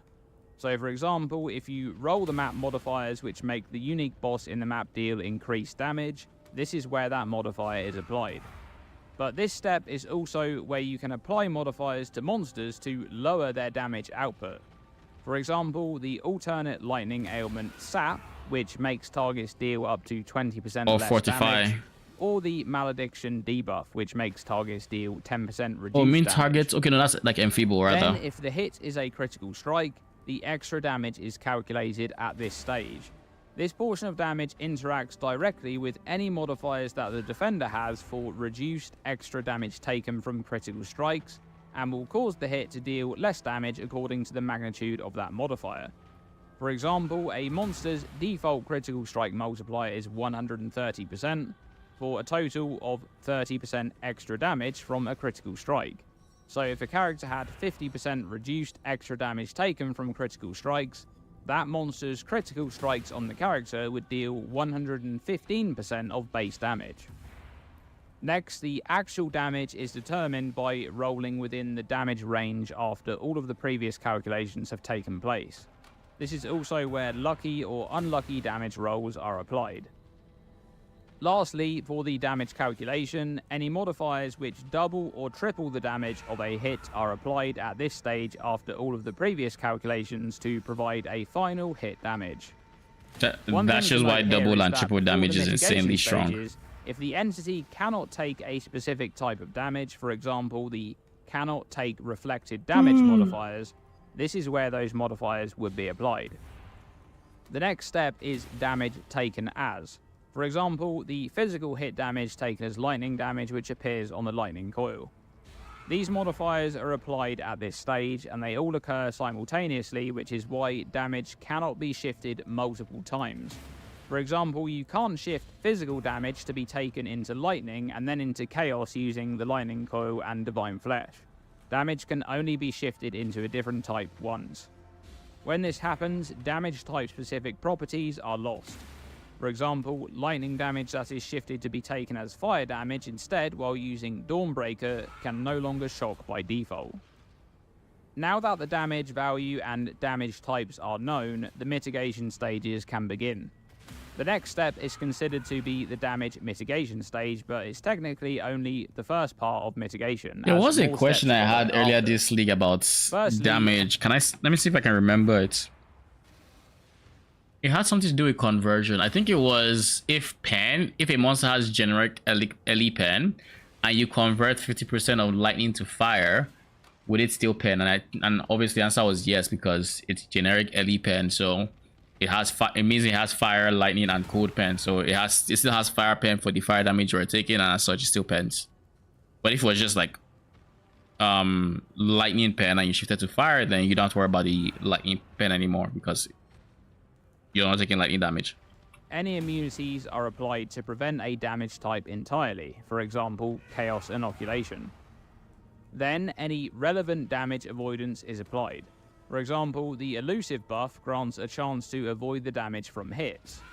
When successful, damage avoidance modifiers prevent the damage of a hit, but the hit still takes place. This type of damage prevention is considered to be mitigation for the purposes of modifiers such as the one on Divine Shield. Then, resistance is applied to reduce the damage if it's elemental or chaos damage, and this is also where any penetration modifiers on the attacker side are applied. The reduction provided by resistance is capped at 90%. Then, after resistance is damage reduction. This includes any reduction provided by armor. By default, this is going to be for physical damage, but if the character is using Transcendence, this is elemental damage reduction. Or if the character has the 4th vow equipped or is using the Juggernaut's Unbreakable Ascendancy Notable, this is Chaos Damage Reduction. Any additional damage type reduction is added to the armor calculation reduction. For example, the additional physical damage reduction provided by endurance charges is added to armor's PDR to provide a total damage reduction for physical damage.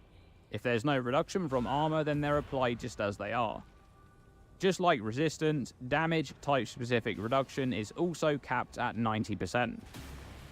Then the next step after the mitigation stage is technically another mitigation stage where modifiers to damage taken are applied. This is done in a specific order. So this is where Fortify First, applies. any flat damage taken modifiers. For example, those granted by Barkskin or this one here on the Formless Flame. Second, any increased or reduced damage taken modifiers. These are added together to provide a final value. This includes modifiers such as the increased damage taken from shock, or the reduced damage taken on the Slayer's brutal further ascendancy notable. Thirdly and finally in this step, any more or less damage taken modifiers, these are multiplied together. For example, the less damage taken from flesh and stone, or the less damage taken from hits from fortification. Spell suppression is also technically a less damage taken modifier and is applied immediately after this step.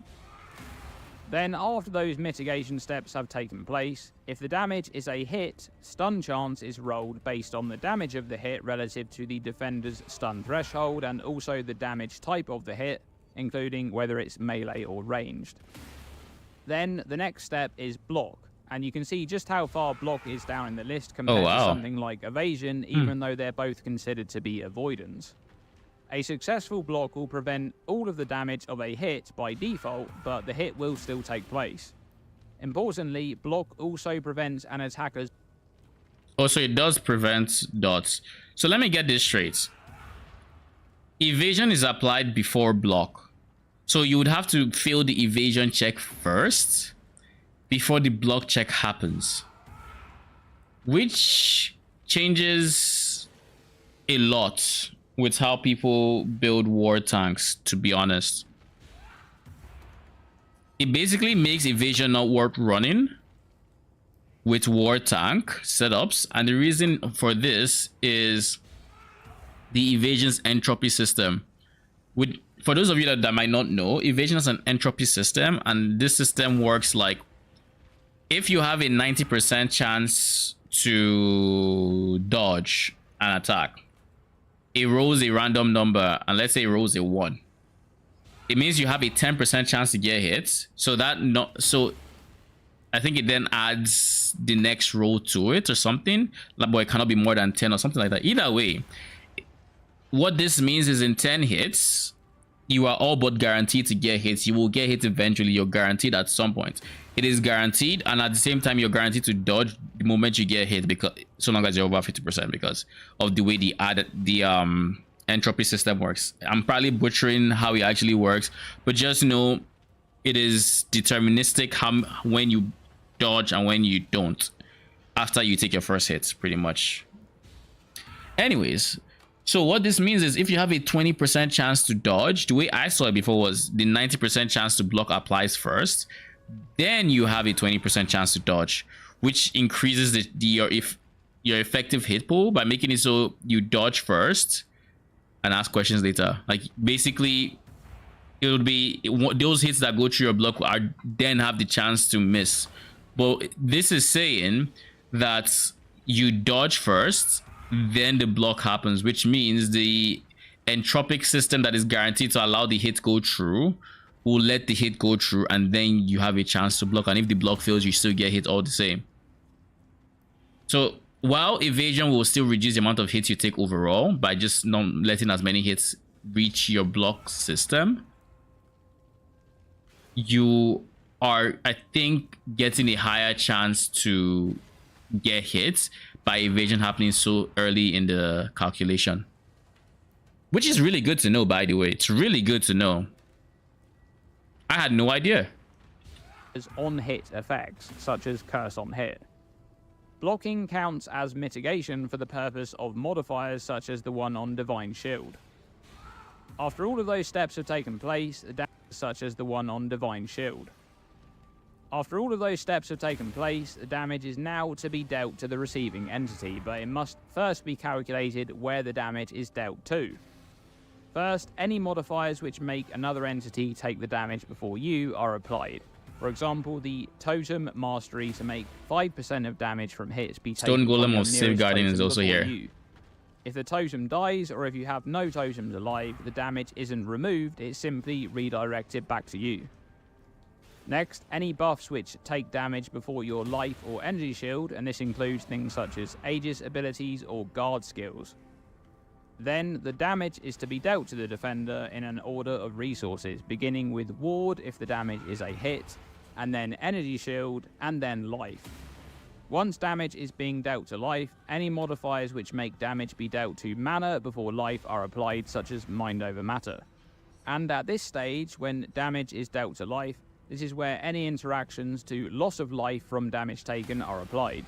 For example, petrified blood or dissolution of the flesh. At the end here, I should also mention that damage over time follows the same list of steps as discussed in this video, but it ignores the steps which are specific to hits, for example, evasion, stun, and block. And that's the full order of steps for the calculation. See, that's what I don't understand. Mitigation. Does that mean... I think that means that hits that are blocked will not have poison, i.e., you know, on hit effects. But it also says it doesn't stop anything that is like block interacts with hits, right? But a poison, like for poison to occur, a hit has to occur too. So something to keep in mind, I guess. So block in turn reduces poison damage, but obviously it doesn't interact with burning ground. Good to know. So fascinating, yeah. Good stuff. Hopefully this will be a useful resource for anyone wondering how some modifiers interact with each other or when they're being applied. Knowing how these layers stack on top of each other is how some of the... But the fact that flats... You know, it's kind of disappointing that flats damage reduction applies so late, because like this has gone through all the increases and decreases and all of that, all of it, right before the flat damage taking modifier then has a chance to reduce it. So let's say you take a big fire hit, or I think bark skin prevents... Was bark skin just physical? Let's say physical for the sake of bark skin.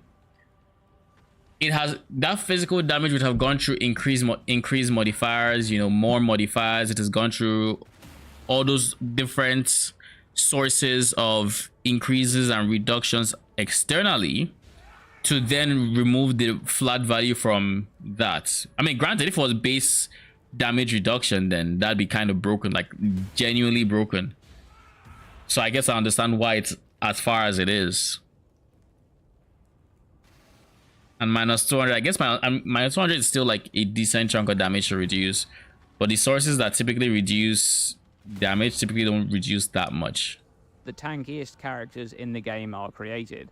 For example, resistance and damage reduction are two separate layers which are each capped at 90%. If you were to hit that cap on each, you're effectively mitigating 99% of the damage, and that's before any modifiers to damage taken are being applied. So you can reduce the damage even more at those stages too. Thanks for watching this video, and thank you for your ongoing support. So yeah, if I were to apply what we just heard into this, I have what, 78-79% resistance. I'm gonna get to 79 once I fix my chest piece, but let's say 78.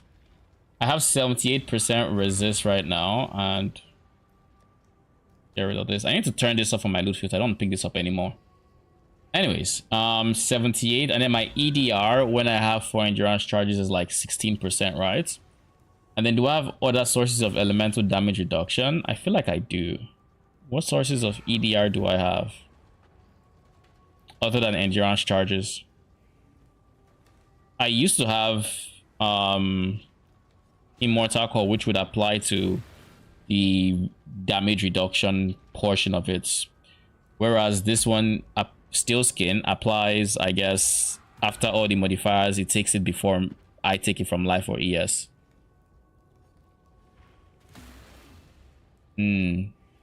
Okay, so I just off basic napkin brain math, I would say with my current health pool, I'm probably tankier with Steel Skin than I am with Immortal Core, simply because Steel Skin adds a 2700 life boost to my hit pool, whereas Immortal Core is relying on me already having said hit pool and then mitigating off of that.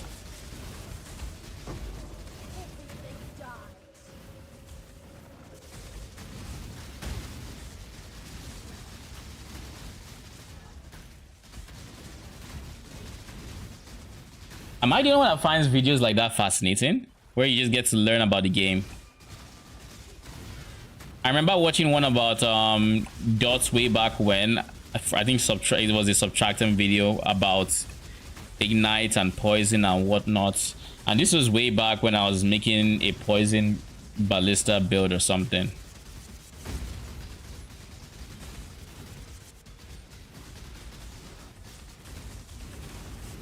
Because at the end of the day, understanding the way the game calculates stuff is never a bad thing.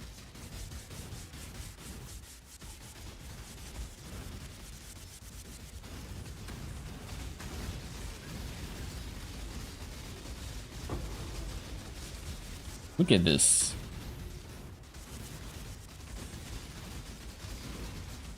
This has definitely been my tankiest character so far.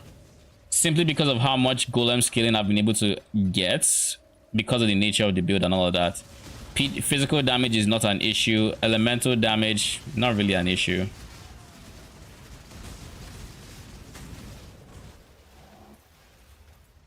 Also, I learned something good in terms of PDR and whatnot, because it's exactly like I suspected, but it was nice to confirm that, you know, flat PDR and armor applied on the same step, which basically means when you're playing blue altars and you take minus PDR, it's literally reducing your armor and flat PDR. So if you do not have, let's say you had 80% reduction and you take minus 60, you only have 20% reduction left, my guy.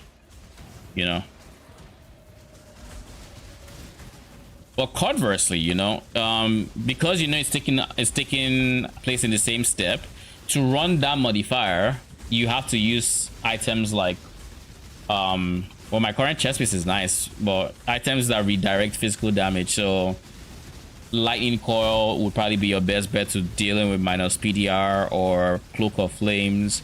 But having these two set of modifiers converting 20% is still helpful. It just means you only have to deal with 80% of physical damage, meeting whatever damage PDR you have left, even if it's not much.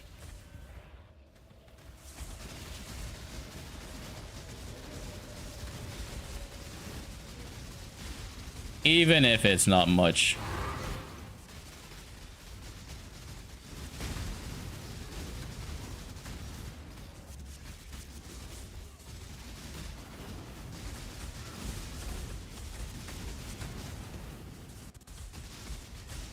I want to try this strat in a T17.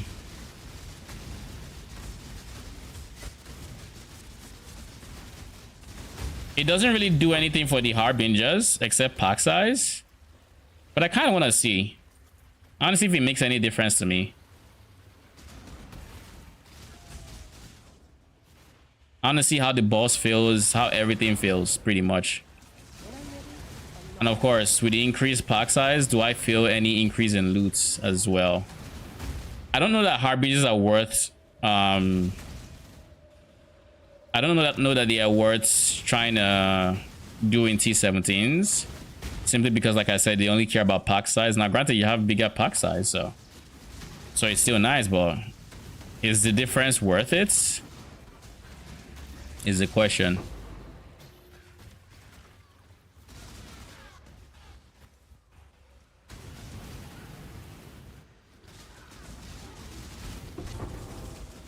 I also want to see if I can just stand still like I am here, but in T17s with its dicier modifiers. I think I should be able to.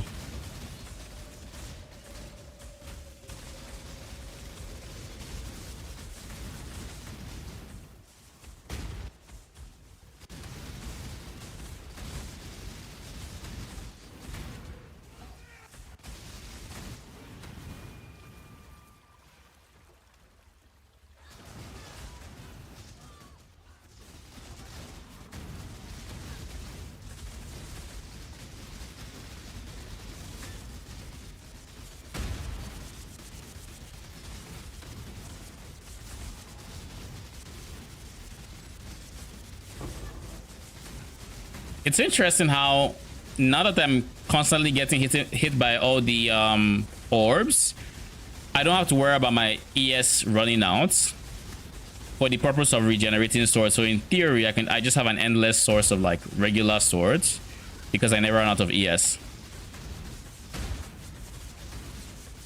Though it doesn't really pay to keep replacing them, and the reason I don't think it's a smart thing to keep replacing them is because of the buffs that these guys provide. So like especially Hawking Miscreation, his buff is short enough as is. You don't want to remove minions that already have it up.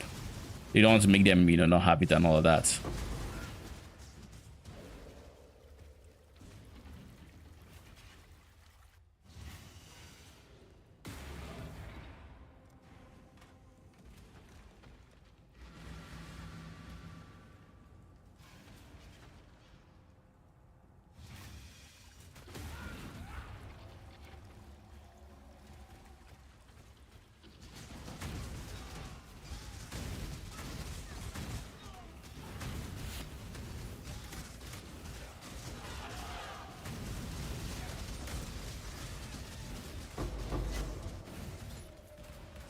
One of these days, I'm gonna try Uber bosses on this character.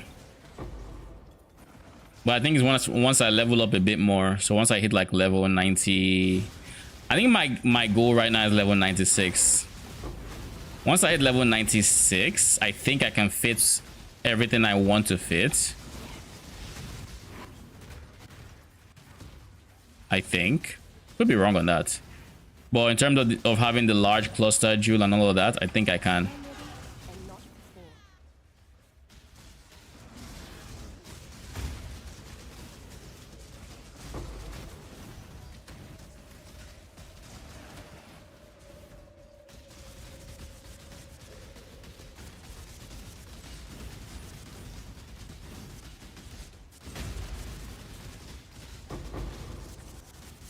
Okay, we didn't have enough swords before, but now we do.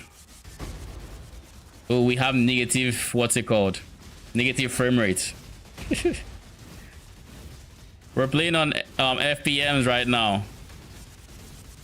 Frames per minute.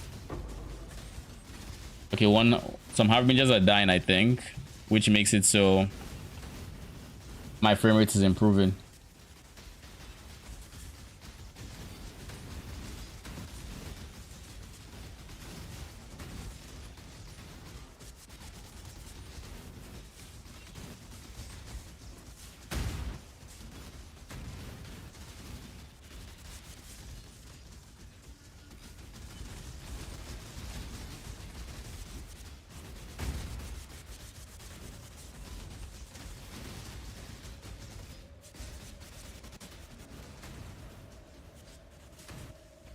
Are you gonna run out anytime soon?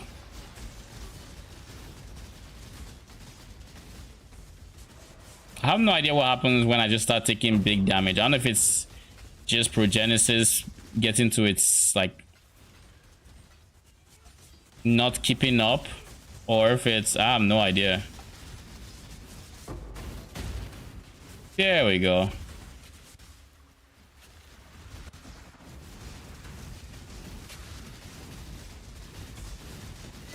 Maybe it's just stuff like DD.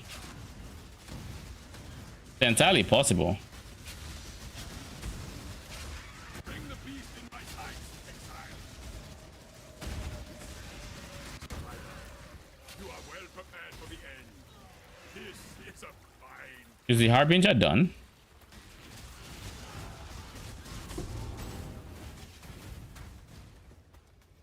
Oh, that one was overlaps. That one was definitely overlaps. I know those mobs when I see them, and I know they are.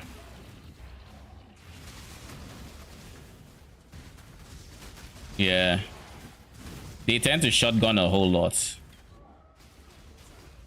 Huh? Wait a second. No. No, that was weird. That one was very weird. What killed me? Is it? I think it might have been a lack of swords or lack of minions leeching. But like,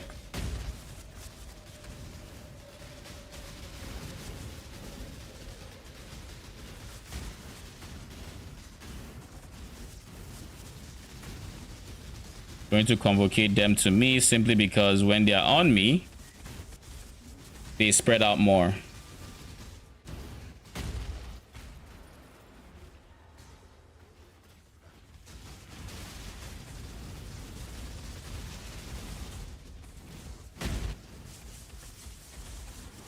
Is your dagger the same one used for Val LS? Oh yes, it is. Exact same one, pretty much. Like, I don't think there's a difference. Unless they don't go +2 socketed, which I think they still do. So yeah, it's the exact same one. They go for more attack damage, early damage with attacks, increase crit, increase damage. You name it, they go for it. So yeah, it is. Why? When I'm ready and not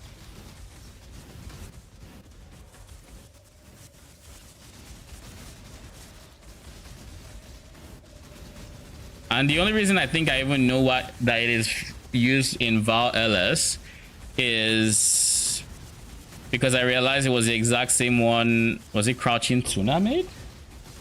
Spicy Sushi. That's the one. I mean, they're both fish, but like, you know, you get what I mean.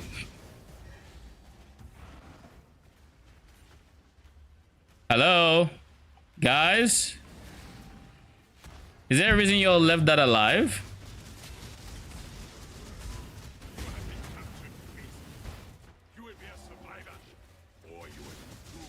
I might want to check it out at some points. Or you might want to check this build out. I mean, it's a good build. I like it. But if you do, let me know.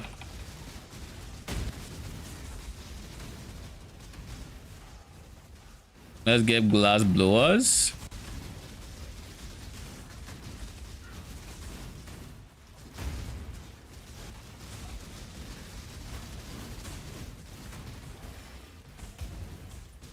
What just pulled me back?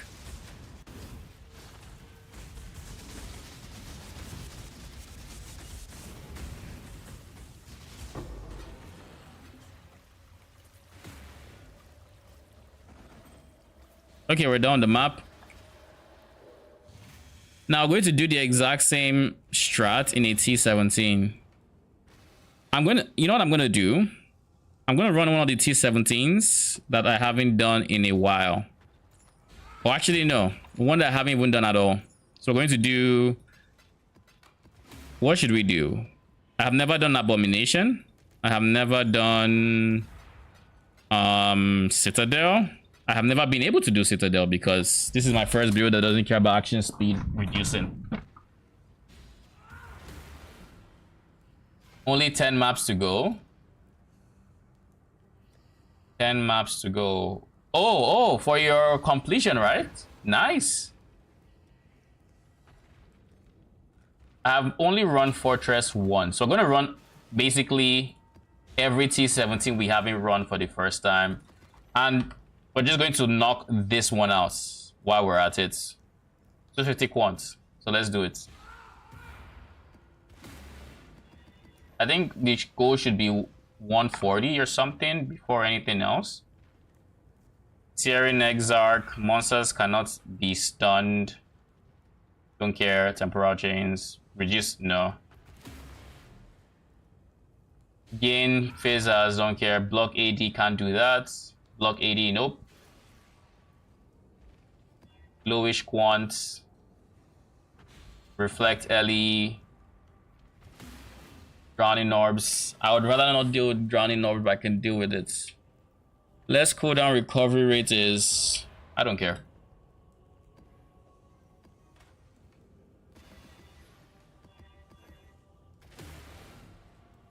This is 126. That's already kind of low. Less recovery of ES. We don't fuck with that. Reduce block. Nope.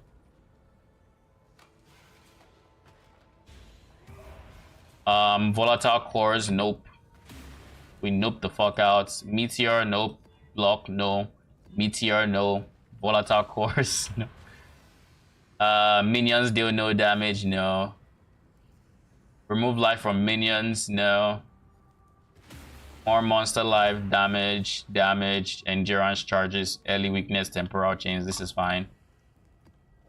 Temporal chains doesn't even affect me with speed anymore, so like that's fine. What about the quantity? Oh yeah, it's fine. Cool. Reflect phase, random shrine, reduce attack action speed. I spam this a lot. That's why I don't want to do reduce action speed. In case you're wondering. Reduce extra damage from crits. That nerfs my damage by quite a bit, and Quant is not worth it, so not going to. Quant could be better as well. Chain, random shrine, reduced less.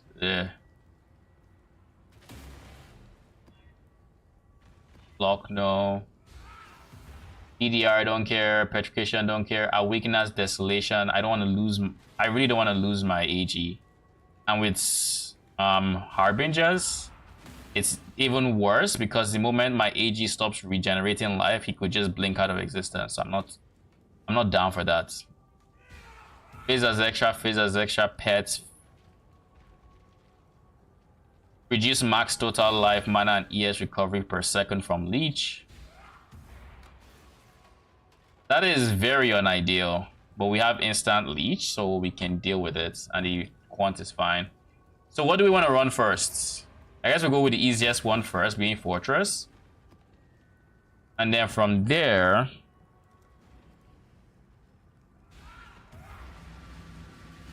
I have no idea how to get to the end of Fortress, so we're gonna wing it.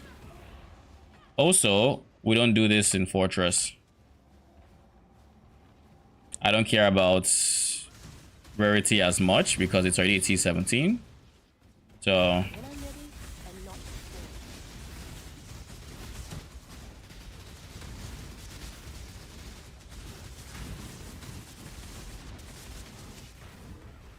is this the one that has the less regen? Or less leech, rather? No, this is the one with drowning orbs. That shouldn't be a problem. Unless the monster damages.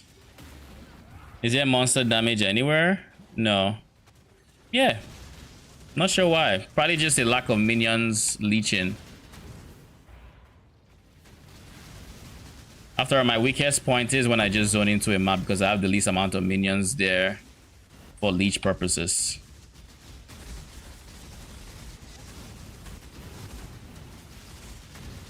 Oh, they do have increased damage though, which is basically a multiplier. Drowning orbs.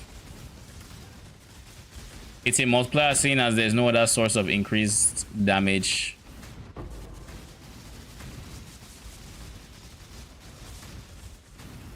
I need to be very attentive to sound because that's my only tell for when that shit comes in.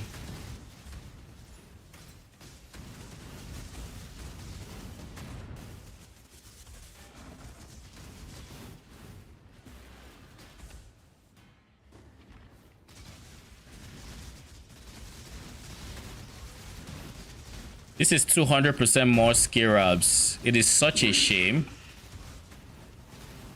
It is honestly such a shame to not be running a Scarab strat with this map. I'm just now realizing.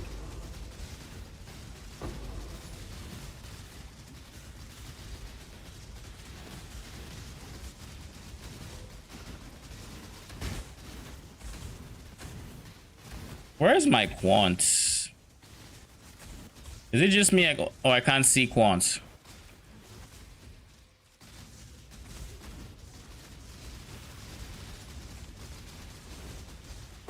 I guess my Quant was changed to Scarabs.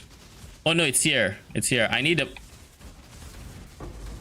This says 250%, so I need to still stack some Quant.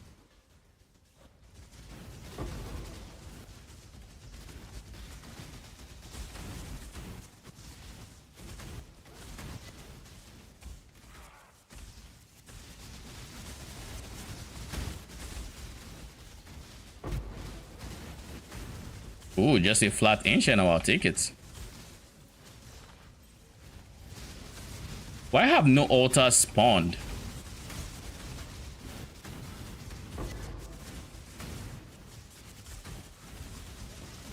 I feel like there's a...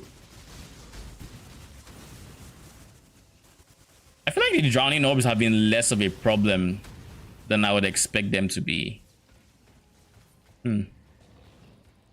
Let's see if we can beeline it to the boss.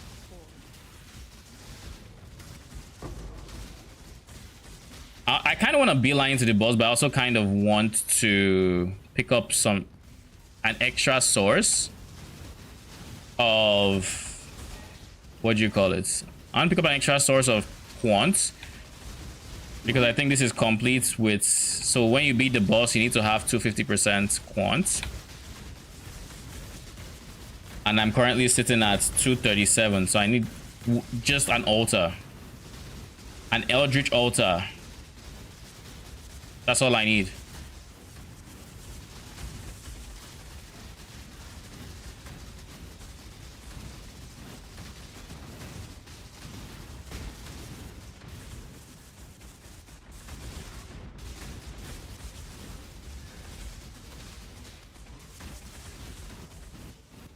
I think the Johnny Norbs can't get to me because of the pack size, or just how much or how big they are. Like they can't get through the mobs or something. I don't know.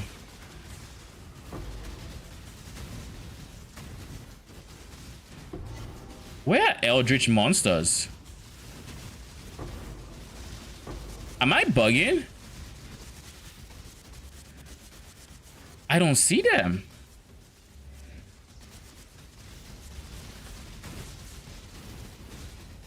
Now, granted, I don't see an awful lot of things right now. You know.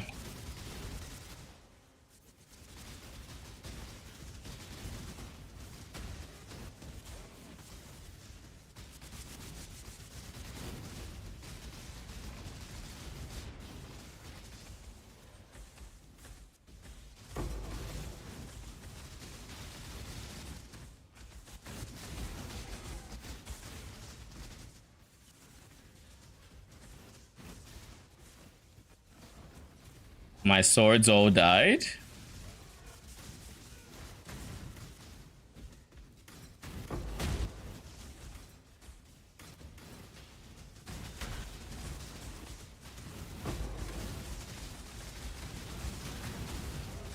This is a very rippy corridor, I think.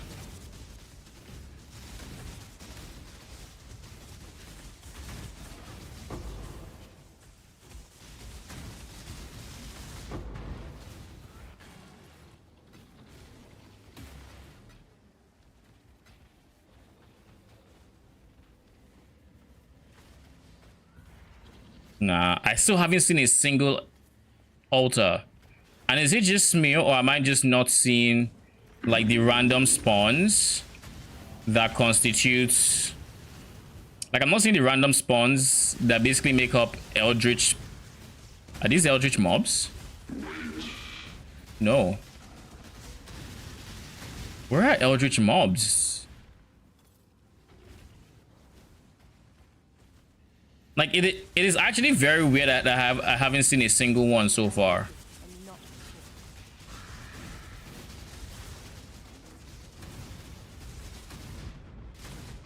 There's a drowning orb there somewhere.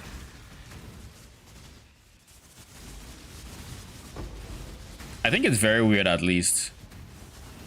Now, I could be wrong, but I'm not seeing Eldritch minions. So unless I accidentally like turned it off or something, I don't know.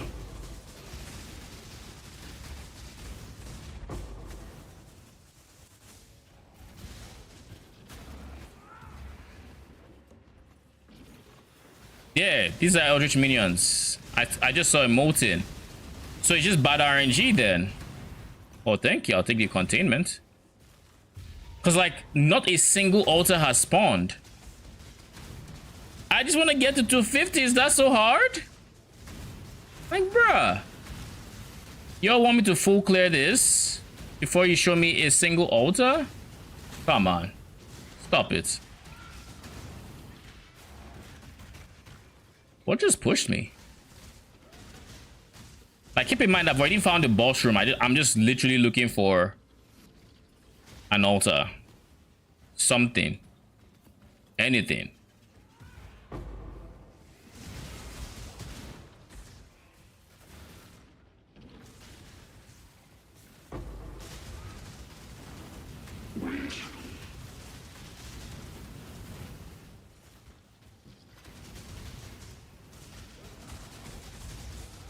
Finally, jeez. We've crossed it. Thank goodness. Because I had gone through these stages of grief like, oh, did I screw this up? Did I somehow turn off my... Did I turn off Eldritch Altars when I needed them? What did I do?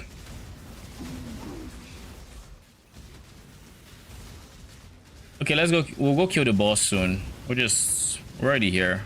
Might as well.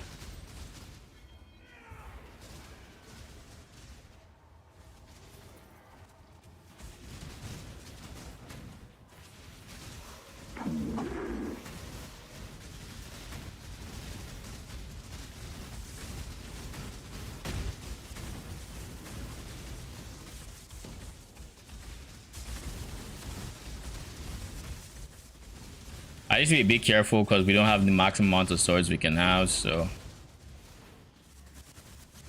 Oh, that's an easy way to tell if you're drowning or not. Just look on this side and see if you see a blue hand raising up. I assume that is the symbol for drowning. I see, 2 seconds. So when I'm standing still, I'm just going to stare at there.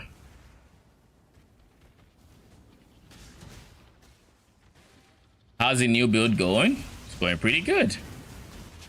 We are absolutely wrecking everything. We are basically unkillable in regular content that is not like juiced titanic scarabs. It is wild. And of course, we can't forget the DPS. The DPS is, whew, it's nice.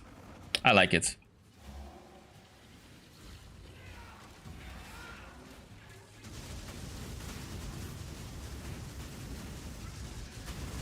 So this is going to be my first completed, I think, fortress.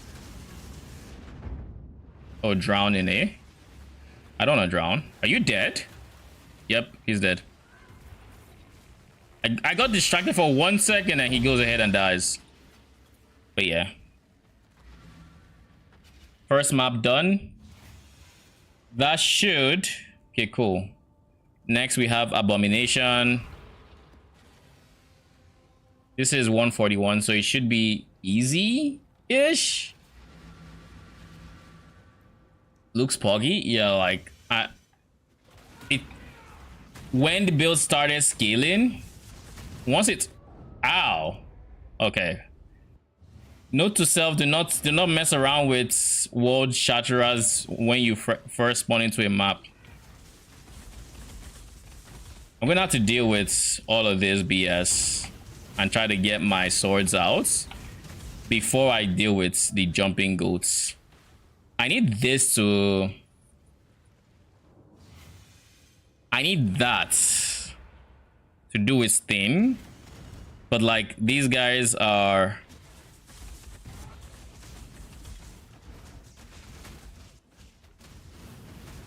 Oh, you can't die on me, my guy.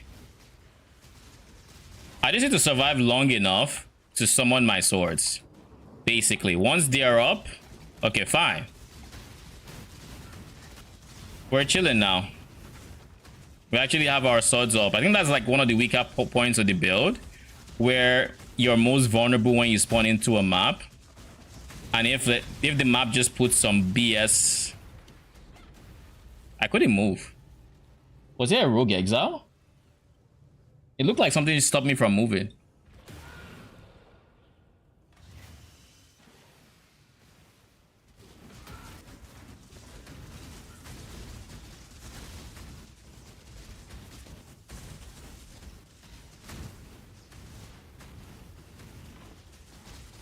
So this is going to be a spicy map because they have endurance charges and they are jumping goats all over the place. I can't have you dying.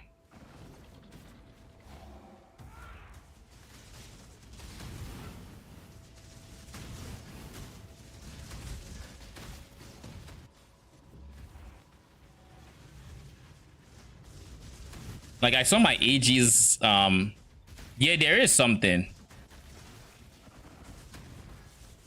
So whenever I feel myself not being able to move, I need to make a conscious decision to pull my AG to me. because my AG stops me from not being able to move. So whoever the rogue exile is, that is, these guys are a pain. Okay, I'm going to skip this pack. It's not worth it. Anyways, my Reaper fell off and wasn't nearly strong enough for 300 divines. That is a lot of currency. Swapped and went back to my old umbilicus build with Druid Alchemist, and I deletes everything. Did you reinvest the money or?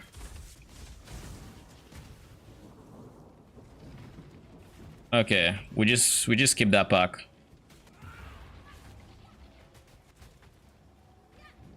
Having a pack of them just at the gate is wild. I need more mana.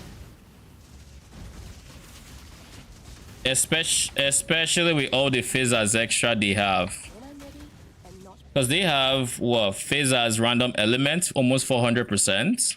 And they have a lot of base Fizz. And then I think they have one more Fizz as fire or something. They have increased damage. They have a lot of damage modifiers on this map. This is a very ripping map. I should have seen it. Woohoo! No, leave me alone. My AG was trying to live there. In a different universe, my AG might have died. Okay, we're done. Nah. That has way too many different Fizzers extra mods. I'm also not the biggest fan of the reduced max life from Leech coupled with double Fizzers extra. So I'm going to just roll that off now that I've experienced what having over 400% extra Fizzers, you know, can do to you when you get the wrong packs. It is not fun. Quantity has to be, oh, this is really good quantity. Monster damage, petrification, this is good. This is easy. Easy game. I need to roll on that wrong one. I need to roll on the abomination for the challenge. But like, that map is not worth it. If my AG is almost dying, nah. Oriat's end with my alchemist is so insane. Everything pops my whole screen because it's 100% chance to explode because 300% increase effect. Oh, damn. Oh yeah, they have increased chance, right? They have increased flask effect. Yeah, that is insane. Am I surprised if it applies to them with umbilicus?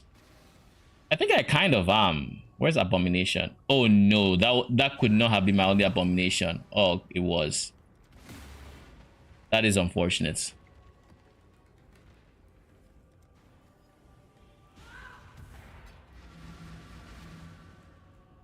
So they just scale insanely well with flasks. Maybe I'll try making them work with Pathfinder. I don't know. It might be fun, but having Pathfinder not have flasks is kind of it's kind of an interesting decision, I think.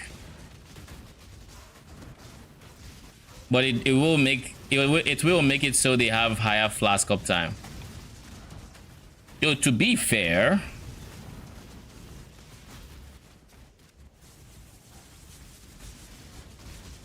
what is fleeing and what is this? Oh, it's a wall. I was about to lose it. I'm like, why can't I go forward? What is blocking me? I thought it was one of those fleeing creatures, but I was like, I should have phasing. Then I saw the map and I was like, yeah, no, you don't get through there, my guy.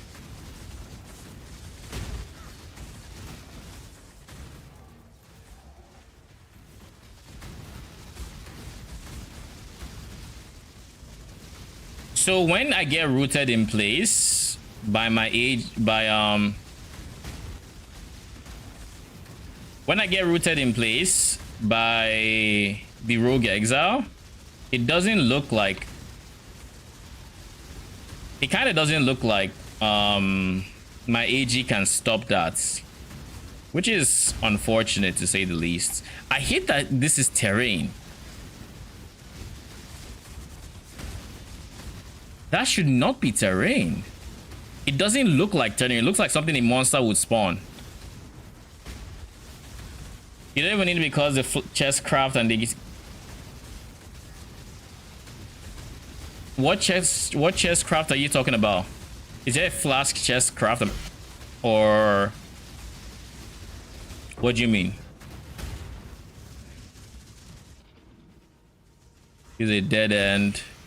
This is my first ever citadel, so this is going to be... I already see this is going to be annoying. But we'll see how it goes.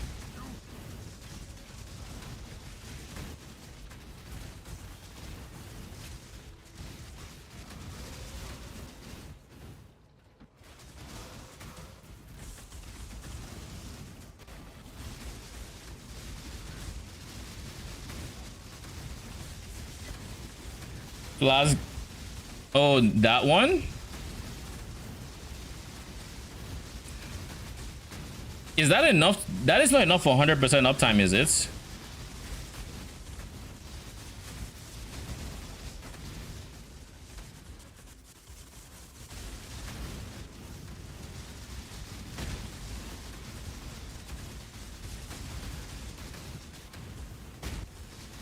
Ow.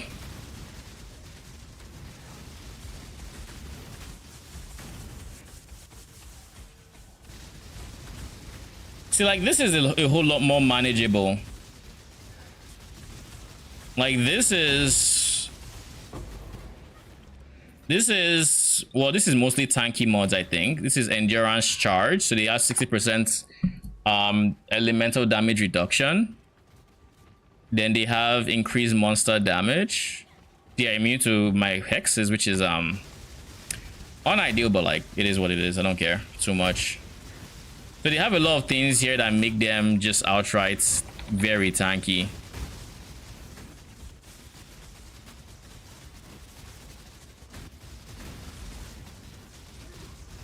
My next question is how on earth do I beeline into the boss? What, they're gonna say there's terrain there too? Bruh.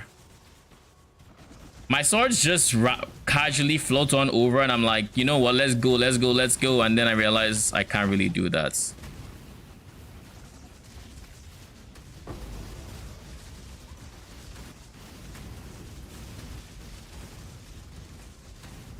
They run one small mob kill and boom, flask refill. Sounds like a really good mapper. How are your defenses though? I don't know, having flask is very I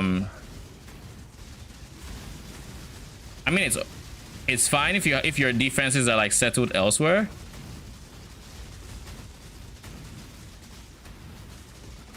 But without flasks, armor scaling becomes a lot harder, and of course there's the whole you no longer have movement speed, which I think not having movement speed is the biggest barrier to entry for me, and using umbilicus.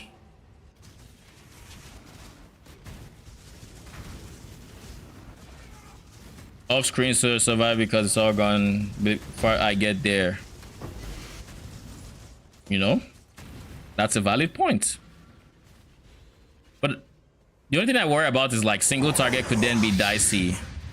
Like, how would you farm T17s as an example?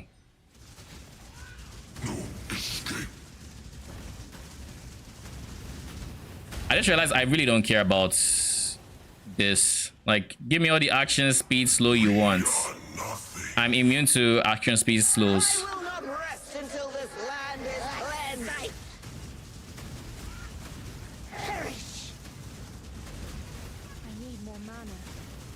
What have I become? Ow. It hurts that much? Okay, cool. When I'm not leeching, I don't touch it. Duly noted. Fortress guy dies before he spins.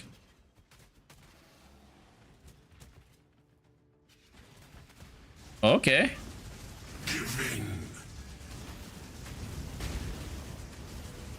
I mean, that works too.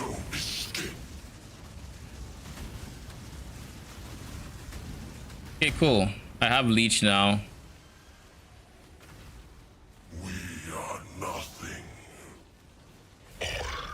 We just need to make sure we do not take unnecessary damage when we are not leeching. And we should be fine. Forbidden power.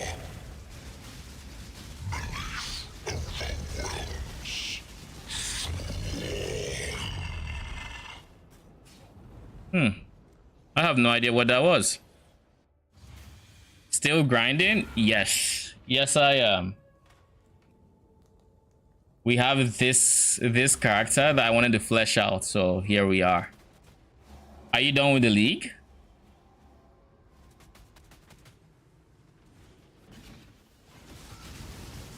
Who is this?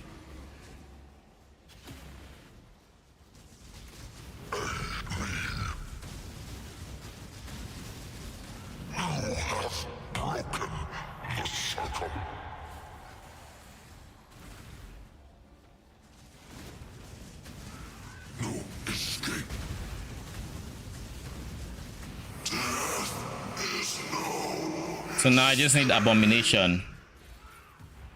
I kind of want to get it done today, so I might actually buy an Abomination, ironically. Oh, I could farm a map that drops Abomination, like Jungle Valley, I think does this. I could be wrong, actually. Jungle Valley is what? Yeah, it is Abomination. So I could just farm... I could farm Harbingers in Jungle Valley until I drop it. It's very unfortunate how the Abomination went. Very, very unfortunate. Just stack all the World Shatterers. I'm just happy I didn't lose my AG. Though, to be fair, my AG doesn't have anything too mind-blowingly expensive. But he does have a Kingmaker that's... will cost something, let's just say. Should we try Shaper? I don't know what Uber Shaper is like. I don't know what Uber Shaper is like. I think Uber Elder is not that hard, right? It's like you're dealing with Shaper and Elder, but so long as you know to watch out for, you know, certain shits, you should be fine. Which one is Uber Elder again? I should have the fragments. This is Shaper. I assume this is Zelda. Yeah, I assume this is Zelda. And this is cheap. Oh, it's not cheap? Why did I think this was cheap?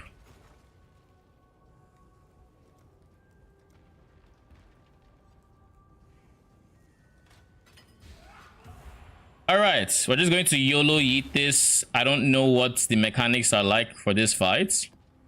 But we're going to just Leroy Jenkins it, because why not? That's how we did the other Ubers. We might as well just do this one too. Wait, this is Uber. Is this Uber Shaper or Elder? I assume this is Zelda because the middle thing is there. I think we Shaper. Oh no, it is. It's Shaper. I wasn't prepared for this. Father, no! Oh no, it is Zelda. Okay. Putrefy, rot, spoil, and fester. Exile, do something!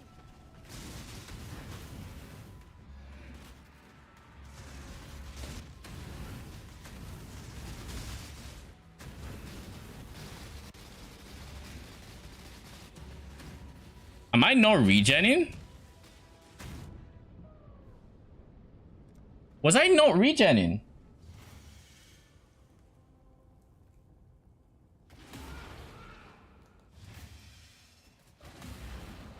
I am so bloody confused. I kind of want the movement speed, I'll be honest, so I'll just leave that there.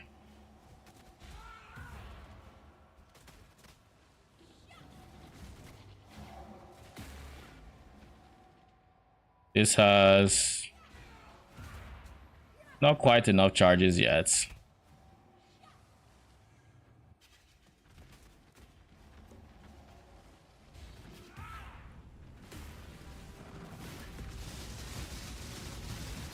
There we go.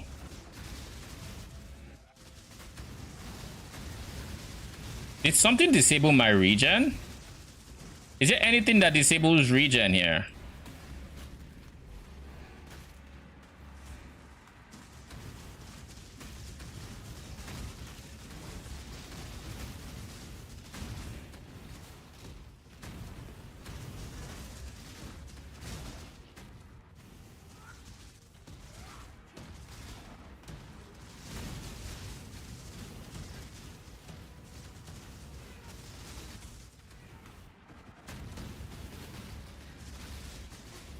And how on earth do I know when he's about to do this?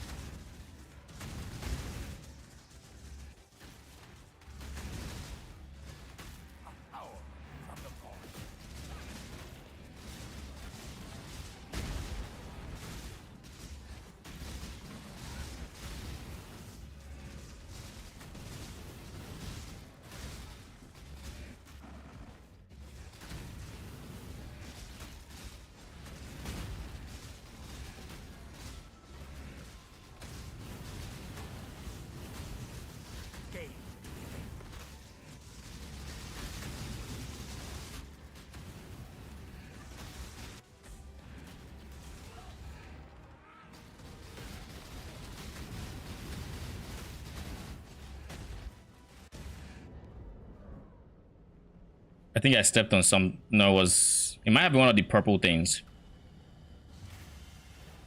Doesn't that get counted by instant leech completely? Doesn't what get counted? Like, I should say yes, but I don't know what you're referring to right now. I have no idea.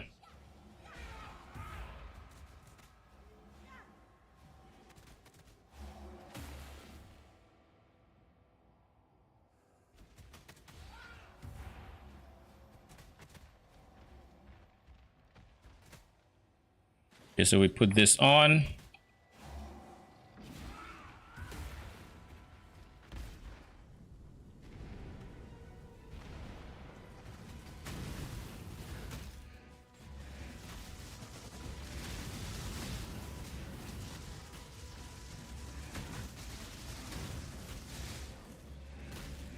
Ow. He held that shit for too long.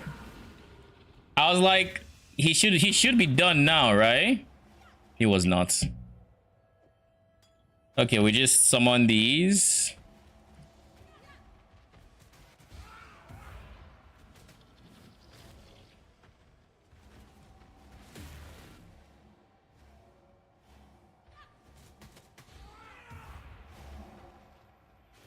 I forgot about this. I wasted my Val. Okay, cool. That one's on me.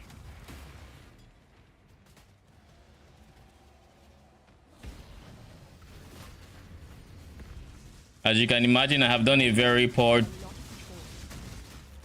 What was that? Creating a wall.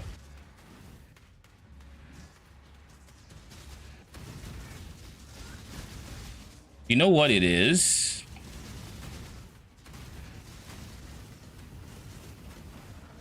It is the pools that's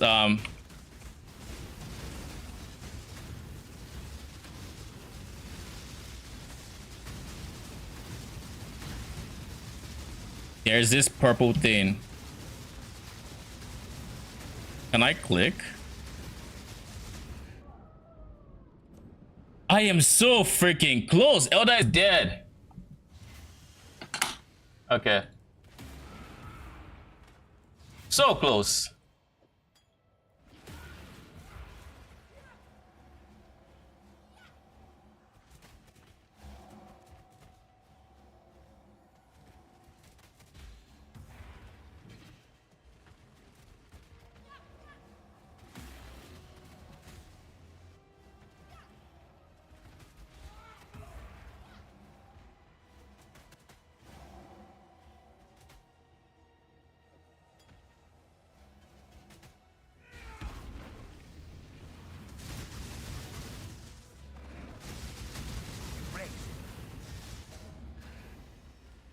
Yeah, we did it.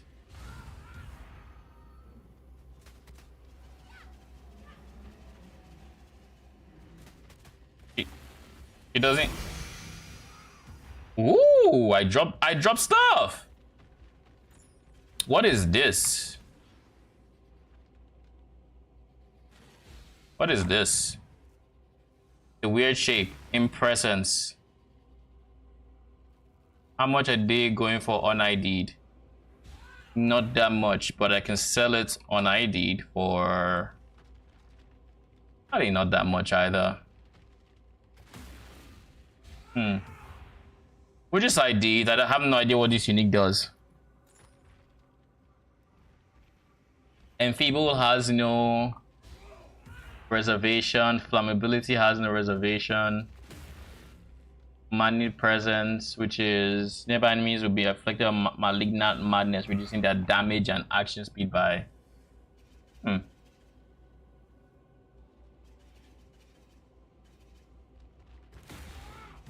I mean, I can always just chuck it into King's March. This is 6 divines if I sell it unID'd. Do we go for broke or do we just sell it unID'd? The smart thing is to sell it unID'd because I came into here not expecting a drop and I got 2 drops.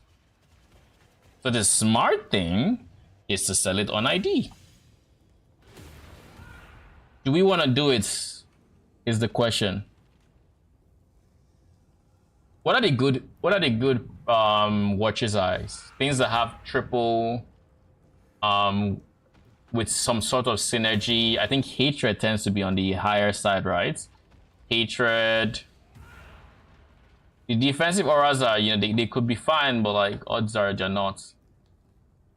So I think odds are this would be a net loss in value if I unID it. But would it really be content if I don't unID this? If I just got 6 divines? Let me see, how much do I have? I have 10 divines in here. Do we have the currency to be picky is the next question. Because I'm not entirely sure we do. I don't think we do.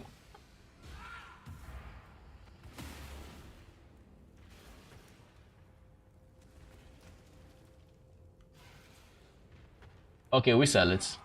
We sell it.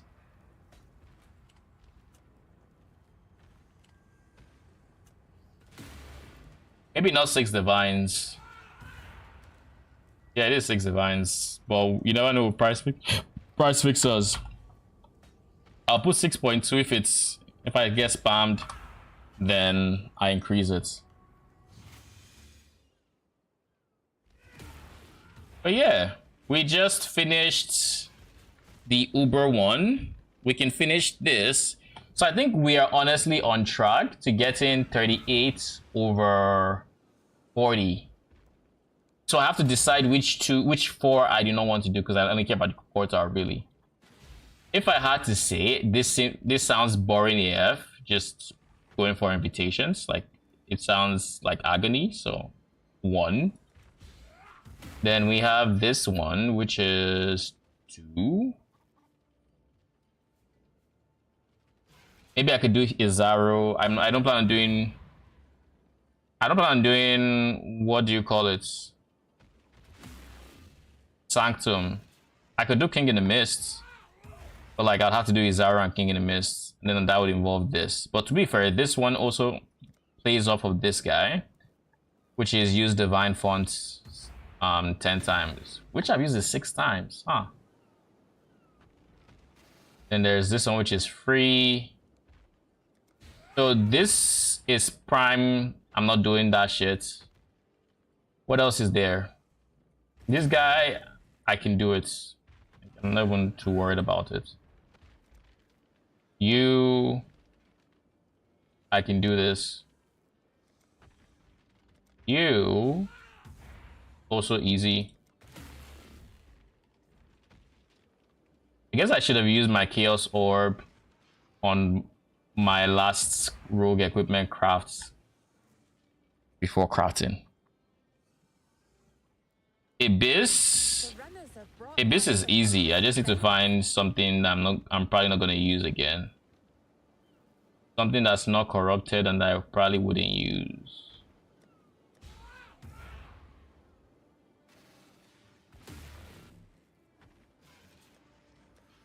I'm thinking one of you. Yeah, you.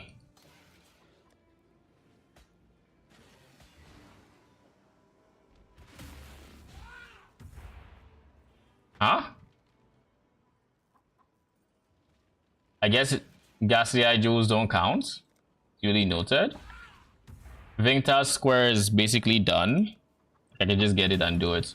Maybe we're gonna do some I don't think there's gonna be a stream tomorrow because tomorrow I have stuff to do IRL. But I think next stream I'm gonna focus on just getting 36 challenges done. You know, just do that. If it's a harbinger while you are in a breach, this could be prime example of something I could choose not to do. Blight Boss while Delirious is straightforward. Delirium or Beyond while in Sacred Grove. I don't know how I'll do this. Beyond, sure. I think I can do it with messing with my Atlas tree. I think my best unique map boss that is possessed while in a ritual. This is also doable, so like 1 and 2 are doable. So if I had to pick, it's going to be you and you. These are the two I'm not going to do, but that's if I'm getting 38. So if I'm going for 36, I can choose to leave 2 in the dust. What 2 would they be?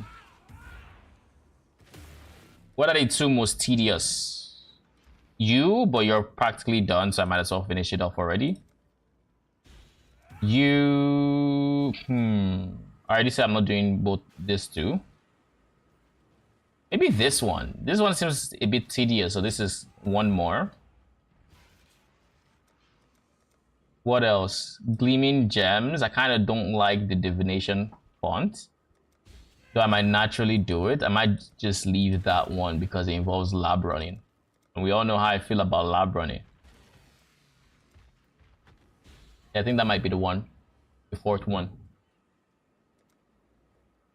Everything else is just buying. You know, I can buy this off of TFT. I could buy it off of trade. I could buy... Well, I already have the runes. I just need to do something with them. I'll find the cheapest one. I think I can find that off of the guide.